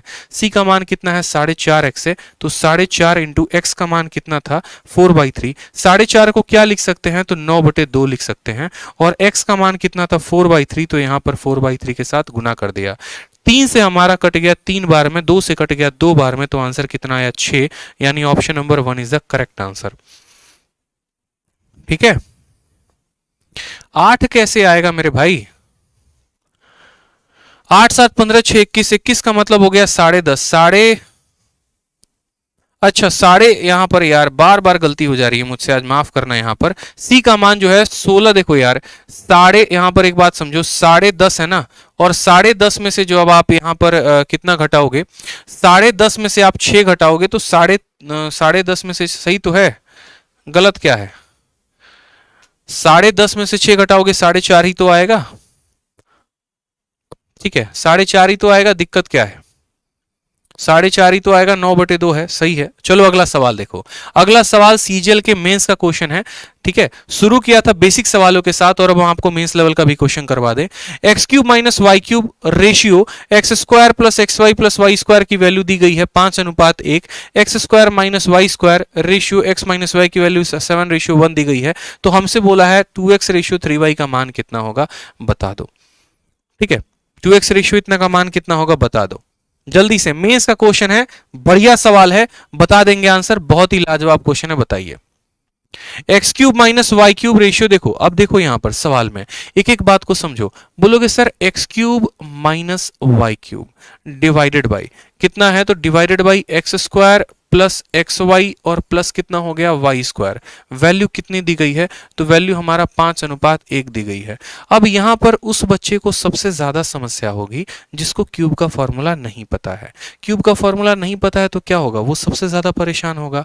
क्यों, क्योंकि आपको एक बात पता होना चाहिए कि सर यहां पर समझिएगा मेरी बात को, x का क्यूब माइनस वाई का जो क्यूब होता है बराबर होता है x minus Y into x² plus y² plus xy के। ये बात आपको पता होना चाहिए कि क्यूब को हम इस तरीके से एक्सपैंडेड फॉर्म में लिखते हैं। उसी तरीके से जब आप यहाँ x³ माइनस y³ लिख रहे थे तो आप इसके स्थान पे इसका एक्सपैंडेड फॉर्म लिखते, बोलते कि सर x³ माइनस y³ किसके बराबर, तो x minus Y into x² plus y² और प्लस कितना हो जाता है, xy के। ठीक है, अब इससे फायदा क्या होता है, जैसे आपने क्यूब लिखा ये पूरा का पूरा इसके साथ कट जाता, तो आप बोलते सर x माइनस वाई की जो वैल्यू आई है वो हमारी 5 आ गई है। यहां से बन जाता आपका पहला इक्वेशन। ठीक है, यहां से बन जाता आपका पहला इक्वेशन, समझिएगा। फिर उसके बाद यहां पर कहा गया है दूसरा वाला इक्वेशन, समझिए। दूसरा वाला आपसे कहा गया है कि x के स्क्वायर माइनस वाई का स्क्वायर को डिवाइड करना है x माइनस वाई के साथ और इसकी वैल्यू 7/1 है। तो यहां पर अब जैसा कि आपको पता है कि a² माइनस b² क्या होता है, a minus B into a plus B. Video पसंद आते रहे तो लाइक करते रहेंगे। ठीक है, तो X square minus Y square को क्या लिखेंगे, तो X square minus Y square को X minus Y into X plus Y लिखेंगे। और बट्टे में क्या था, तो बट्टे में हमारा एक्स माइनस वाई था, हम उसको लिख देंगे। ये पूरा का पूरा इसको काट देगा, तो हमें जो वैल्यू मिलेगी वो क्या मिलेगी, एक्स प्लस वाई की वैल्यू कितनी आ गई, तो 7 आ गई। ठीक है, एक्स प्लस वाई की वैल्यू कितनी आ गई, 7। एक्स माइनस वाई की वैल्यू 5 है, ठीक, और x प्लस वाई की वैल्यू 7 है। अब यहां पर देखोगे जब आप इन दोनों को जोड़ोगे तो प्लस वाई से माइनस वाई खत्म हो जाएगा, x और x 2x आएगा और 7 5 12 आएगा, तो 2x का मान 12। तो जब आप इन दोनों को जोड़ोगे तो उसके बाद आपको पता चलेगा कि सर 2x का मान कितना है, 12 है, तो x का मान कितना आ जाएगा, 6, और y का मान कितना आ जाएगा, 1। ठीक है, आपका y का देखो 6 में 1 जोड़ोगे तो 7 आएगा, 6 में से घटाओगे तो 5 आएगा। लेकिन अभी हमें x और y का मान नहीं चाहिए, हमें तो यहाँ पर 2x और 3y का मान चाहिए। तो सवाल में हमसे कहा गया है कि 2x और बट्टे में 3y का मान कितना होगा, तो x का मान 6 है, तो 6 का 2 गुना 12 हो जाएगा। y का मान 1 है, तो 1 का 3 गुना 3 हो जाएगा। जब आप इसको काटेंगे तो आपका आंसर आएगा 4:1, यानी ऑप्शन नंबर ए जो होगा वो करेक्ट आंसर होगा। तो सीजीएल मेंस का क्वेश्चन था, ठीक है, और सीजीएल मेंस में रेशियो में किसको इन्वॉल्व किया गया था, तो अलजेब्रा को। अलजेब्रा का फॉर्मूला दिया गया था, उसको तोड़ करके आप यहाँ पर x माइनस वाई की वैल्यू लेकर आते, फिर x प्लस वाई की वैल्यू लेकर आते, दोनों को जोड़ते तो x और y का इंडिविजुअल मान निकलता, और फिर उसके अंदर से आपका जो सवाल दिया गया था उसको पता करते। क्लियर है ये कंसेप्ट, बताओ जल्दी से। ठीक है, लाइक करते रहो भाई, वीडियो को लाइक करते रहो। अब एक और क्वेश्चन देखो, सीएचएसएल का बढ़िया सवाल है आपके सामने। a प्लस बी का रेशियो दिया गया है रूट ए बी के साथ 4:1। हमसे कहा गया है ए बी का मान कितना होगा। एक चैलेंजिंग क्वेश्चन है जो आपके पेपर में आ सकता है। a प्लस बी का मान दिया गया है, ठीक है, और रूट अंडर ए बी का मान हमें यहाँ पर दिया गया है। बताते चलो आंसर कितना होगा। रूट ए बी का मान यहाँ 4 है और हमसे कहा गया है ए और बी का मान कितना होगा। कोई स्टूडेंट क्या सोचेगा सवाल को देख के कि यार एक काम करते हैं, ए का मान ऑप्शन से उठा लेते हैं। तो ऑप्शन भी देखो तो रूट में दिया गया है, ऑप्शन भी देखोगे तो रूट में दिया गया है। नया सवाल है, कैसे करोगे, बोलोगे सर बहुत आसान काम है, a प्लस बी को हमें डिवाइड करना है रूट अंडर ए बी के साथ। तो a प्लस बी को रूट ए बी के साथ डिवाइड करेंगे, कितना दिया गया है, 4/1। कुछ नहीं करना, आपको दोनों साइड देखो यही मान दिया गया ना, आप क्या करो दोनों साइड वोल स्क्वायर कर दो। अगर दोनों साइड स्क्वायर कर दोगे तो मिलेगा आपको a प्लस बी का वोल स्क्वायर, और बट्टे में कितना मिलेगा, बट्टे में आपका ए बी मिलेगा, ये बराबर होगा 4/1 के। ठीक है, 4/1 नहीं, जब आप दोनों साइड स्क्वायर करोगे तो ये बराबर होगा 16/1 के। समझ में आ गया। हमने क्या किया, इसका वोल स्क्वायर कर दिया, यहां से स्क्वायर करने पे रूट खत्म हो गया, 4 का स्क्वायर 16 और यहां पर 1 आ गया। ठीक, इसके बाद भी हमें आगे कुछ काम करना है, बताओ आगे कोई यहां पर एक तरीके से। ठीक है, चलो अब उसके बाद देखोगे यहां पर तो फर्दर इसको सॉल्व करोगे तो यहां से भी वैल्यू को निकाल सकते हो। अब यहां पर सॉल्व करो तो आप बोलोगे सर a प्लस बी का होल स्क्वायर क्या होता है, तो a स्क्वायर होता है प्लस b स्क्वायर होता है, और यहां पर कितना a b होगा, तो बोलोगे सर प्लस 2ab होगा। कितना a b होगा, तो 2ab होगा, बराबर a b इंटू 16 कितना आ जाएगा, तो बोलोगे सर 16ab आ जाएगा। कितना आ जाएगा, तो 16ab आ जाएगा। सवाल को सॉल्व करते चलो देखो, ठीक है, कितनी वैल्यू आ जाएगी, तो 16ab आ जाएगी। अब यहां पर जब आप इसको सॉल्व करोगे तो एक लाइन और बोलोगे सर a का स्क्वायर प्लस b का स्क्वायर बराबर होगा 16ab में से 2ab चला गया तो 14ab के। कितना बराबर होगा, तो 14ab के बराबर होगा। ठीक है, चलो आ जाओ यहाँ पे। अब यहाँ पर जब इसकी वैल्यू 14ab होगी तो आगे हम इसको कैसे कैलकुलेट करेंगे, बताओ। हमने ab की तो वैल्यू निकाल ली, लेकिन उसके आगे सवाल को हम कैसे लेकर आएंगे, बताओ यहाँ पे किसी को कोई आइडिया, या फिर इस सवाल को हम किसी और तरीके से लेके चले, ये बताओ। कॉम्पोनेंडो एंड डिविडेंडो लगाओगे, कहां पर कॉम्पोनेंडो एंड डिविडेंडो लगाओगे, कॉम्पोनेंडो एंड डिविडेंडो कहां पर लगाओगे, मुझे ये बात तो बताओ। बहुत बच्चे कह रहे हैं सर कॉम्पोनेंटो डिविडेंडो लगाएंगे, कहां पर कॉम्पोनेंटो डिविडेंडो लगाओगे, बताओ, गेस करो। कॉम्पोनेंटो डिविडेंडो कहां पर लगाएंगे, और कॉम्पोनेंटो डिविडेंडो लगाने के लिए एक और बात का ध्यान रखना पड़ेगा। ठीक है, देखो इस सवाल को या तो आप ऑप्शन के माध्यम से कर सकते हो या फिर आपको शुरू में कट आउट करना पड़ेगा। अगर इस सवाल को आगे इस तरीके से हल करोगे तो लंबा इक्वेशन पड़ सकता है। थोड़ा सा अपने बुद्धि का विकास करना पड़ेगा। और करना क्या पड़ेगा यहाँ पर, समझना मेरी बात को, आपको यहाँ पर यहाँ 2 से गुना करना पड़ेगा और यहाँ भी आपको 2 से गुना करना पड़ेगा। जब आप यहाँ पर 2 से गुना करोगे तो ये इसको काटेगा और अनुपात कितने का आएगा, तो 2/1 का आएगा। कितने का आएगा, 2/1 का। उसके बाद क्या होता है कि कॉम्पोनेंटो डिविडेंडो आपने पढ़ा होगा, और कॉम्पोनेंटो डिविडेंडो पढ़ा होगा तो आपने एक बात को समझा होगा, कॉम्पोनेंटो डिविडेंडो है क्या। तो अगर मैं बोलूं कि a/b का मान हमारा 3/1 है, जब कॉम्पोनेंटो डिविडेंडो लगाते हैं तो ऊपर वाले को दोनों को ऊपर जोड़ देते हैं, ऊपर वाले को जोड़ देते हैं और नीचे क्या करते हैं, दोनों को घटा देते हैं। उसी तरीके से यहाँ पर दोनों को जोड़ देते हैं और नीचे क्या करते हैं, दोनों को घटा देते हैं। ये होता है कॉम्पोनेंटो एंड डिविडेंडो, कि पहले दोनों को जोड़ा फिर दोनों को घटाया, दोनों को जोड़ा दोनों को घटाया। सेम काम यहां भी करना है। अब सेम काम करना है तो बोलोगे सर पहले दोनों को जोड़ोगे तो a+b तो था ही था, ठीक है, a+b तो था ही था, उसमें क्या करेंगे, उसमें जोड़ देंगे 2√ab को, उसमें क्या करेंगे 2√ab को जोड़ देंगे। और सेम काम क्या करेंगे, यहाँ पर a+b तो था ही था, उसमें 2√ab को क्या कर देंगे, घटा देंगे। चलिए सेम काम यहाँ पर 2 में 1 को क्या करेंगे, जोड़ देंगे और यहाँ 2 में 1 को क्या करेंगे, घटा देंगे। आपने काम कर दिया, इतना बढ़िया है। चलो अब उसके बाद यहाँ पर देखोगे तो असल में ये किसका रूट है। अब यहाँ पर देखोगे तो बोलोगे सर अगर हम यहाँ पर इसको सही तरीके से इसको लिखें तो हम कह सकते हैं सर ये √a प्लस √b। समझेंगे मेरी बात को, ये √a प्लस √b का क्या है, तो होल स्क्वायर है। और नीचे वाला क्या है, तो √a माइनस √b का क्या है, होल स्क्वायर है यहाँ पर, ठीक है। क्योंकि √a का स्क्वायर a√b का square b plus 2√ab, √a का स्क्वायर a√b का स्क्वायर b माइनस 2√ab बराबर सेम तरीके से अभी रहेगा 3/1। हमने क्या किया, ऊपर वाले को रीअरेंज किया है रूट के फॉर्म में, ठीक है। अब यहाँ पर इसको अगर हम लिखते हैं तो इसको अगर आगे लिखे तो क्या लिखेंगे, तो बोलेंगे देखो यहाँ पर, ठीक है, तो यहाँ पर इसको समझेंगे। तो अगर हम दोनों साइड स्क्वायर रूट करते हैं तो यहाँ पर हमारा आ जाएगा √a plus √b divided by √a minus √b।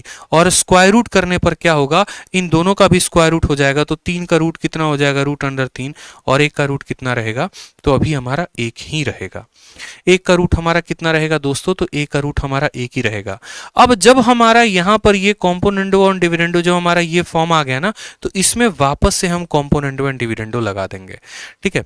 इसमें हम क्या करेंगे, वापस से कॉम्पोनेंटो एंड डिविडेंडो लगा देंगे, या अगर आप चाहते हैं क्रॉस मल्टीप्लिकेशन करके करना तो आप क्रॉस मल्टीप्लिकेशन भी यहाँ पर करके कर सकते हैं। आपको तो a और b का अनुपात चाहिए तो आप यहाँ पर वापस से चाहो तो क्रॉस मल्टीप्लाई कर सकते हो या फिर कॉम्पोनेंटो डिविडेंडो लगा सकते हो। जैसे अगर मैंने आपको ये बात कहा कि यदि a प्लस b, देखो यहाँ पर इस बात को समझो, CND रूल क्या होता है। जैसे मैंने कहा a/b जो होता है वो बराबर है हमारे 3/2 के मानो, ठीक है, a/b। तो एक बार इसमें कॉम्पोनेंटो डिविडेंडो लगाओगे ना तो एक बार ये दोनों आपस में क्या होगा, ऐड हो जाएगा और एक बार माइनस हो जाएगा। तो वैल्यू आएगी 3 में 2 जोड़ोगे तो 5, 3 में से 2 घटाओगे तो 1। और दोबारा से इसी में कॉम्पोनेंटो डिविडेंडो लगाओगे तो क्या होगा कि ऊपर वाले को नीचे वाले के साथ जोड़ोगे, प्लस b और माइनस b खत्म हो जाएगा तो ऊपर आपका 2a आ जाता है, ठीक है।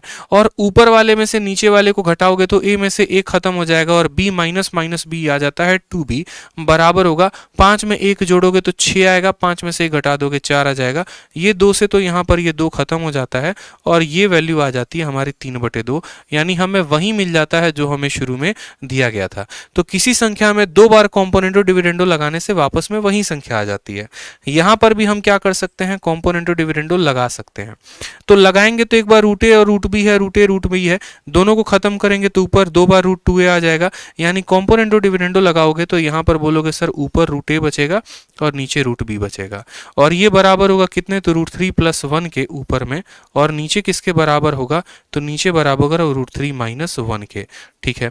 ये तो हमारा √a और √b का मान दिया गया है। सवाल में तो हमसे a और b का मान पूछा है। दोनों साइड स्क्वायर कर दो, दोनों साइड स्क्वायर करोगे तो बोलोगे सर a/b बराबर √3 +1 का क्या, देखो यहाँ पर, ठीक है। तो बोलोगे सर √3 + 1 का क्या हो जाएगा, तो स्क्वायर हो जाएगा, और यहाँ हो जाएगा √3 - 1 का होल स्क्वायर। यहाँ पर फर्दर आप एक लाइन और ऐड करोगे तो बोलोगे सर √3 + 1 का स्क्वायर, √3 का स्क्वायर 3 होता है, √1 का स्क्वायर सर 1 होता है, और प्लस कितना होता है, तो यहाँ पर असल में स्क्वायर नहीं दिया गया। अब जब इनका स्क्वायर नहीं दिया गया तो इसको हल कैसे करेंगे, ये भी बहुत इंपॉर्टेंट है। तो बोलोगे √3 + 1 का इसका होल स्क्वायर, √3 का 3, 1 का 1 यानी 4, प्लस कितना हो जाएगा 2√3, और नीचे आ जाएगा आपका 4 - 2√3, ठीक है। और उसके बाद वापस में 2 यहाँ पर कॉमन दिख रहा है, 2 से जब काटोगे तो बोलोगे सर ये 2 + √3 है, और यहाँ नीचे 2 - √3 है। ये आपका करेक्ट आंसर हो जाएगा, ठीक है। तो आपने सबसे पहले a + b से वैल्यू निकाली थी, फिर उसके बाद रूट की वैल्यू आई थी, रूट के बाद आपको √a + √e की वैल्यू मिली थी, उसका आपने स्क्वायर किया था तो आपको ये वैल्यू मिला था यहाँ पे, ठीक। और उसके बाद जब आपने a और b की वैल्यू निकाली तो आपको a और b की वैल्यू मिली, ध्यान रखेंगे यहाँ पे, ठीक। चलो समझ में आ गया, एक एक स्टेप आपको अपने पेपर पे ध्यान रखना है, ध्यान नहीं रखेंगे तो आगे चलकर गलती हो सकती है, पेपर का पूछा गया सवाल है। चलो आ जाओ, एक इजी से सवाल के साथ इस सेशन को खत्म करते हैं, एक आखिरी सवाल होगा, ठीक है। दोबारा से इस वीडियो को देख लेना, यहां पे समझो। सवाल में कहा गया है, एक स्टूडेंट कहते हैं इनइक्वालिटी को देखो। इनइक्वालिटी को देखने की क्या जरूरत है, हमें इनइक्वालिटी का कहीं पर इस्तेमाल ही नहीं है। अगर आप यहां पर इस सवाल को ऑप्शन से जाते तो ऑप्शन से जाने के माध्यम में आप 2 ऑप्शन तो सबसे पहले काट देते। आप बोलते कि सर देखो ए जो है ना, देखो ए जो है वो बड़ा है बी से और बी बड़ा है 0 से, यानी यहां पर ए तो बिल्कुल भी बड़ा नहीं है, ये कट जाएगा, ये भी बिल्कुल का बिल्कुल कट जाएगा, यानी या तो ऑप्शन नंबर 1 होगा और ऑप्शन नंबर सी होगा, यही हो सकता है। लेकिन ऑप्शन के आधार पर 100% सही कौन है वो आप नहीं बता सकते थे, इसलिए आपको इसको पूरा का पूरा सॉल्व करना ही पड़ता, क्योंकि अच्छा सवाल था, ठीक है। अच्छा सवाल था। यहाँ पर कोई भी 2 ऐसी संख्या आपको पकड़ में नहीं आएगी जिनको जोड़ने पर 4 आ जाए और गुना करने पर इतना आ जाए। हाँ, ये जरूर कर सकते हो कि इस सवाल को ऑप्शन के माध्यम से चले जाओ, जैसे ऑप्शन नंबर 2 और ऑप्शन नंबर 4 को आपने काट दिया, बच गए आपके 2 ऑप्शन, ऑप्शन नंबर ए और option number 3। Option number A को यहाँ पर उठाओ, जैसे मानो अगर इस सवाल को बाई ऑप्शन करते हो तो आप और आसानी से कर सकते हो। बाई ऑप्शन करोगे तो आपको इतना लफड़ा लेने की जरूरत नहीं पड़ेगी, आप इस सवाल को और आसानी से कैसे लपेटोगे वो समझो। आप सीधा का सीधा बोलोगे सर ए बी से बड़ा है, यहां पर ये संख्या माइनस में है प्लस में है, यानी ये तो ऑप्शन नहीं होगा, ये माइनस में है प्लस में ये भी नहीं होगा, मतलब ऑप्शन नंबर ए हो सकता है या ऑप्शन नंबर सी हो सकता है यहां पे, ठीक है। उसके बाद हमसे कहा गया कि इन दोनों को जोड़ो और इन दोनों को गुना करो और रूट लगा दो, रेशियो इतने का आएगा। सेम काम हमने ऑप्शन नंबर 1 के साथ किया, हमने कहा इन दोनों को जोड़ते हैं, तो जब इन दोनों को जोड़ेंगे तो √3 प्लस में √3 माइनस में ये दोनों खत्म हो जाएंगे, तो 2 × 2 कितना आएगा, देखो यहां पर a + b, और हमें निकालना है √√ab, ठीक है। हम खुद से निकाल रहे हैं, तो a + b का मान कितना होगा, √3 खत्म, a + b का मान हमारा 4 आ जाएगा, और √ab का मान कितना होगा, तो रूट लगा दो। a का मान अगर हमारा यहाँ पर 2 + √3 है और b का मान यहाँ पर 2 - √3 है, तो यहां पर हम बोलेंगे सर ऊपर 4 का 4 आएगा, रूट हमारा लगेगा ही लगेगा। a + b × a - b क्या होता है, a² - b² होता है। तो यहां पर बोलोगे 2 × 2 सर 4 का स्क्वायर में से √3 का स्क्वायर यानी 1 आएगा, और कितना आ जाएगा 4/1, और दिया कितना है तो 4/1। तो आप उस केस में बोल पाते कि हाँ सर 100% हमारा आंसर करेक्ट आ गया, तो बाय यूजिंग ऑप्शन। अगर आप ऑप्शन से जाते तो आपका आंसर सिर्फ और सिर्फ कितने का था, तो मात्र जो है ये सवाल 3 सेकंड का था, मात्र मुझे लग रहा है यहाँ पर 3 सेकंड का था, लेकिन कब, by using option. By using option, इस बात का ध्यान रखें। तो पेपर में क्या होता है कि दोनों तरह के अप्रोच आपको लेकर चलने पड़ते हैं। अगर मानो कि आपको ऑप्शन वाला तरीका आ रहा है तो आप तो सेकंडों में आंसर टिक कर दोगे, और ऑप्शन वाला तरीका नहीं आ रहा तो आपको पूरा बेसिक से सवाल को हल करना पड़ेगा। परीक्षा में हमेशा ऐसे टेक्निक्स ही काम आते हैं, ठीक है। तो हमने यहाँ पर आपको दोनों तरीके बताएं। पहला तो हमने आपको बताया कि ऑप्शन से भी कर सकते हो, और दूसरा आप इसको बेसिक से हल करते हो। तो रेशियो के आज के सेशन को मुझे लगता है यहीं पर वाइंड अप करना सही रहेगा, बहुत लंबा सेशन हो गया है, और बाकी जितने भी सवाल हैं जो मेरे पास हैं वो हम लोग कल करेंगे। कल का सेशन और इंटरेक्टिव होगा क्योंकि कुछ हम नया कंसेप्ट आपको बताएंगे, ठीक है। बहुत सारे अभी ऐसे क्वेश्चन है जो CHSL में आए हैं, देखो यहाँ पर, जिसको हमें हल करना है। थोड़े से आड़े टेढ़े सवाल बहुत सारे, ये वाला टाइप स्पेशल है जिसको मुझे कल की क्लास में बताना ही बताना है, ठीक है। ये वाला टाइप टाइप ऐसा है जो अभी लेटेस्ट पूछा जा रहा है, सीजीएल 2020 का ये सवाल है, 2/3 ऑफ ए बराबर इतना % ऑफ बी बराबर इतना ऑफ सी। तो ये सभी के सभी सवाल जो है हम सभी के सभी करने वाले हैं कल के सेशन में, फिर परसों के सेशंस में, और बहुत आसान आसान भी टाइप है। ठीक है, तो इसी तरीके से आप लोग मन लगाकर पढ़ते रहो। और आज के सेशन का जो पीडीएफ है हमारा वो कहाँ पर मिलेगा, तो हमारे दोनों टेलीग्राम पर मिलेगा। ठीक है, हमारा पहला टेलीग्राम है रैंकर्स गुरुकुल ऑफिशियल हमारा टेलीग्राम है, और दूसरा हो गया मैथ्स बाय आदित्य रंजन। जितनी चीज़ें मैं पढ़ाता हूँ, जो जो मेरी वीडियो की नोटिफिकेशंस होती हैं, सब कुछ हमारे दोनों के दोनों टेलीग्राम पर मिलेंगे।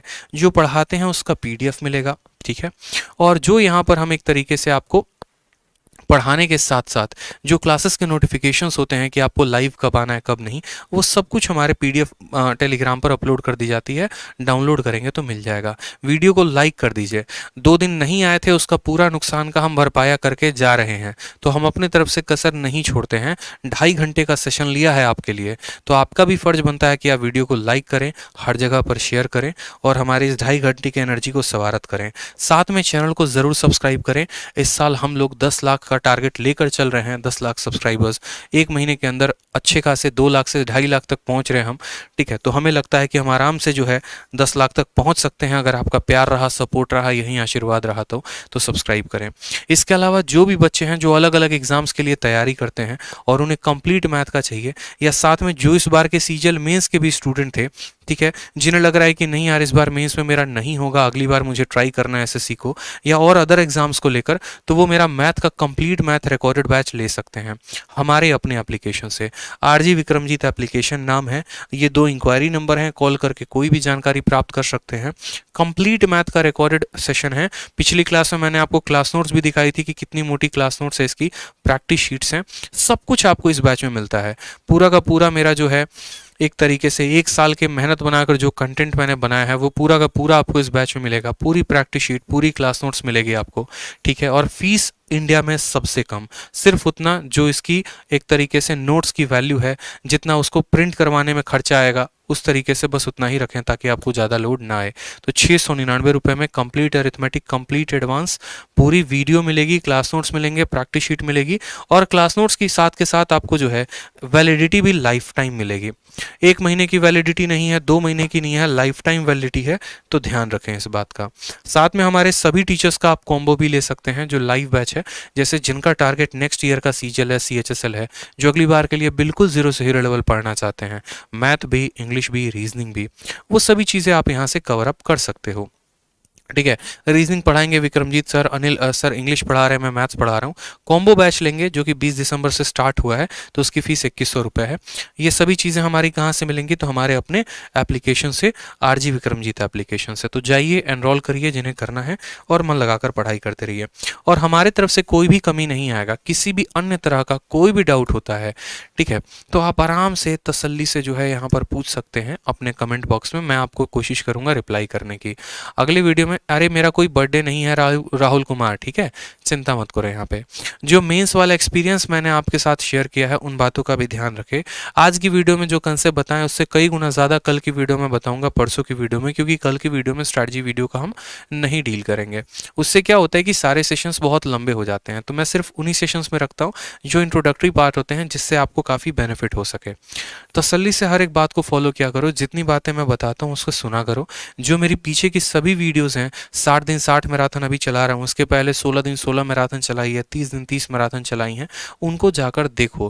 प्लेलिस्ट बना रखी है, बहुत फ़ायदा होगा आपको। ठीक है, जितना मेरे से आप कंसेप्ट ले सकते हो उतना ज़्यादा मुझसे सीखने की कोशिश करो, ताकि आप अपना पेपर क्वालिफाई कर पाओ, आप ऑफिसर बन पाओ। ठीक है, बहुत अच्छे तरीके से पढ़ाई करो मन लगाकर। आप सभी के लिए मेरे तरफ से दिल से दुआ है, सभी का सिलेक्शन हो, भगवान खुश रखे आप सबको। All the best, love you all, God bless you, thank you. ठीक है।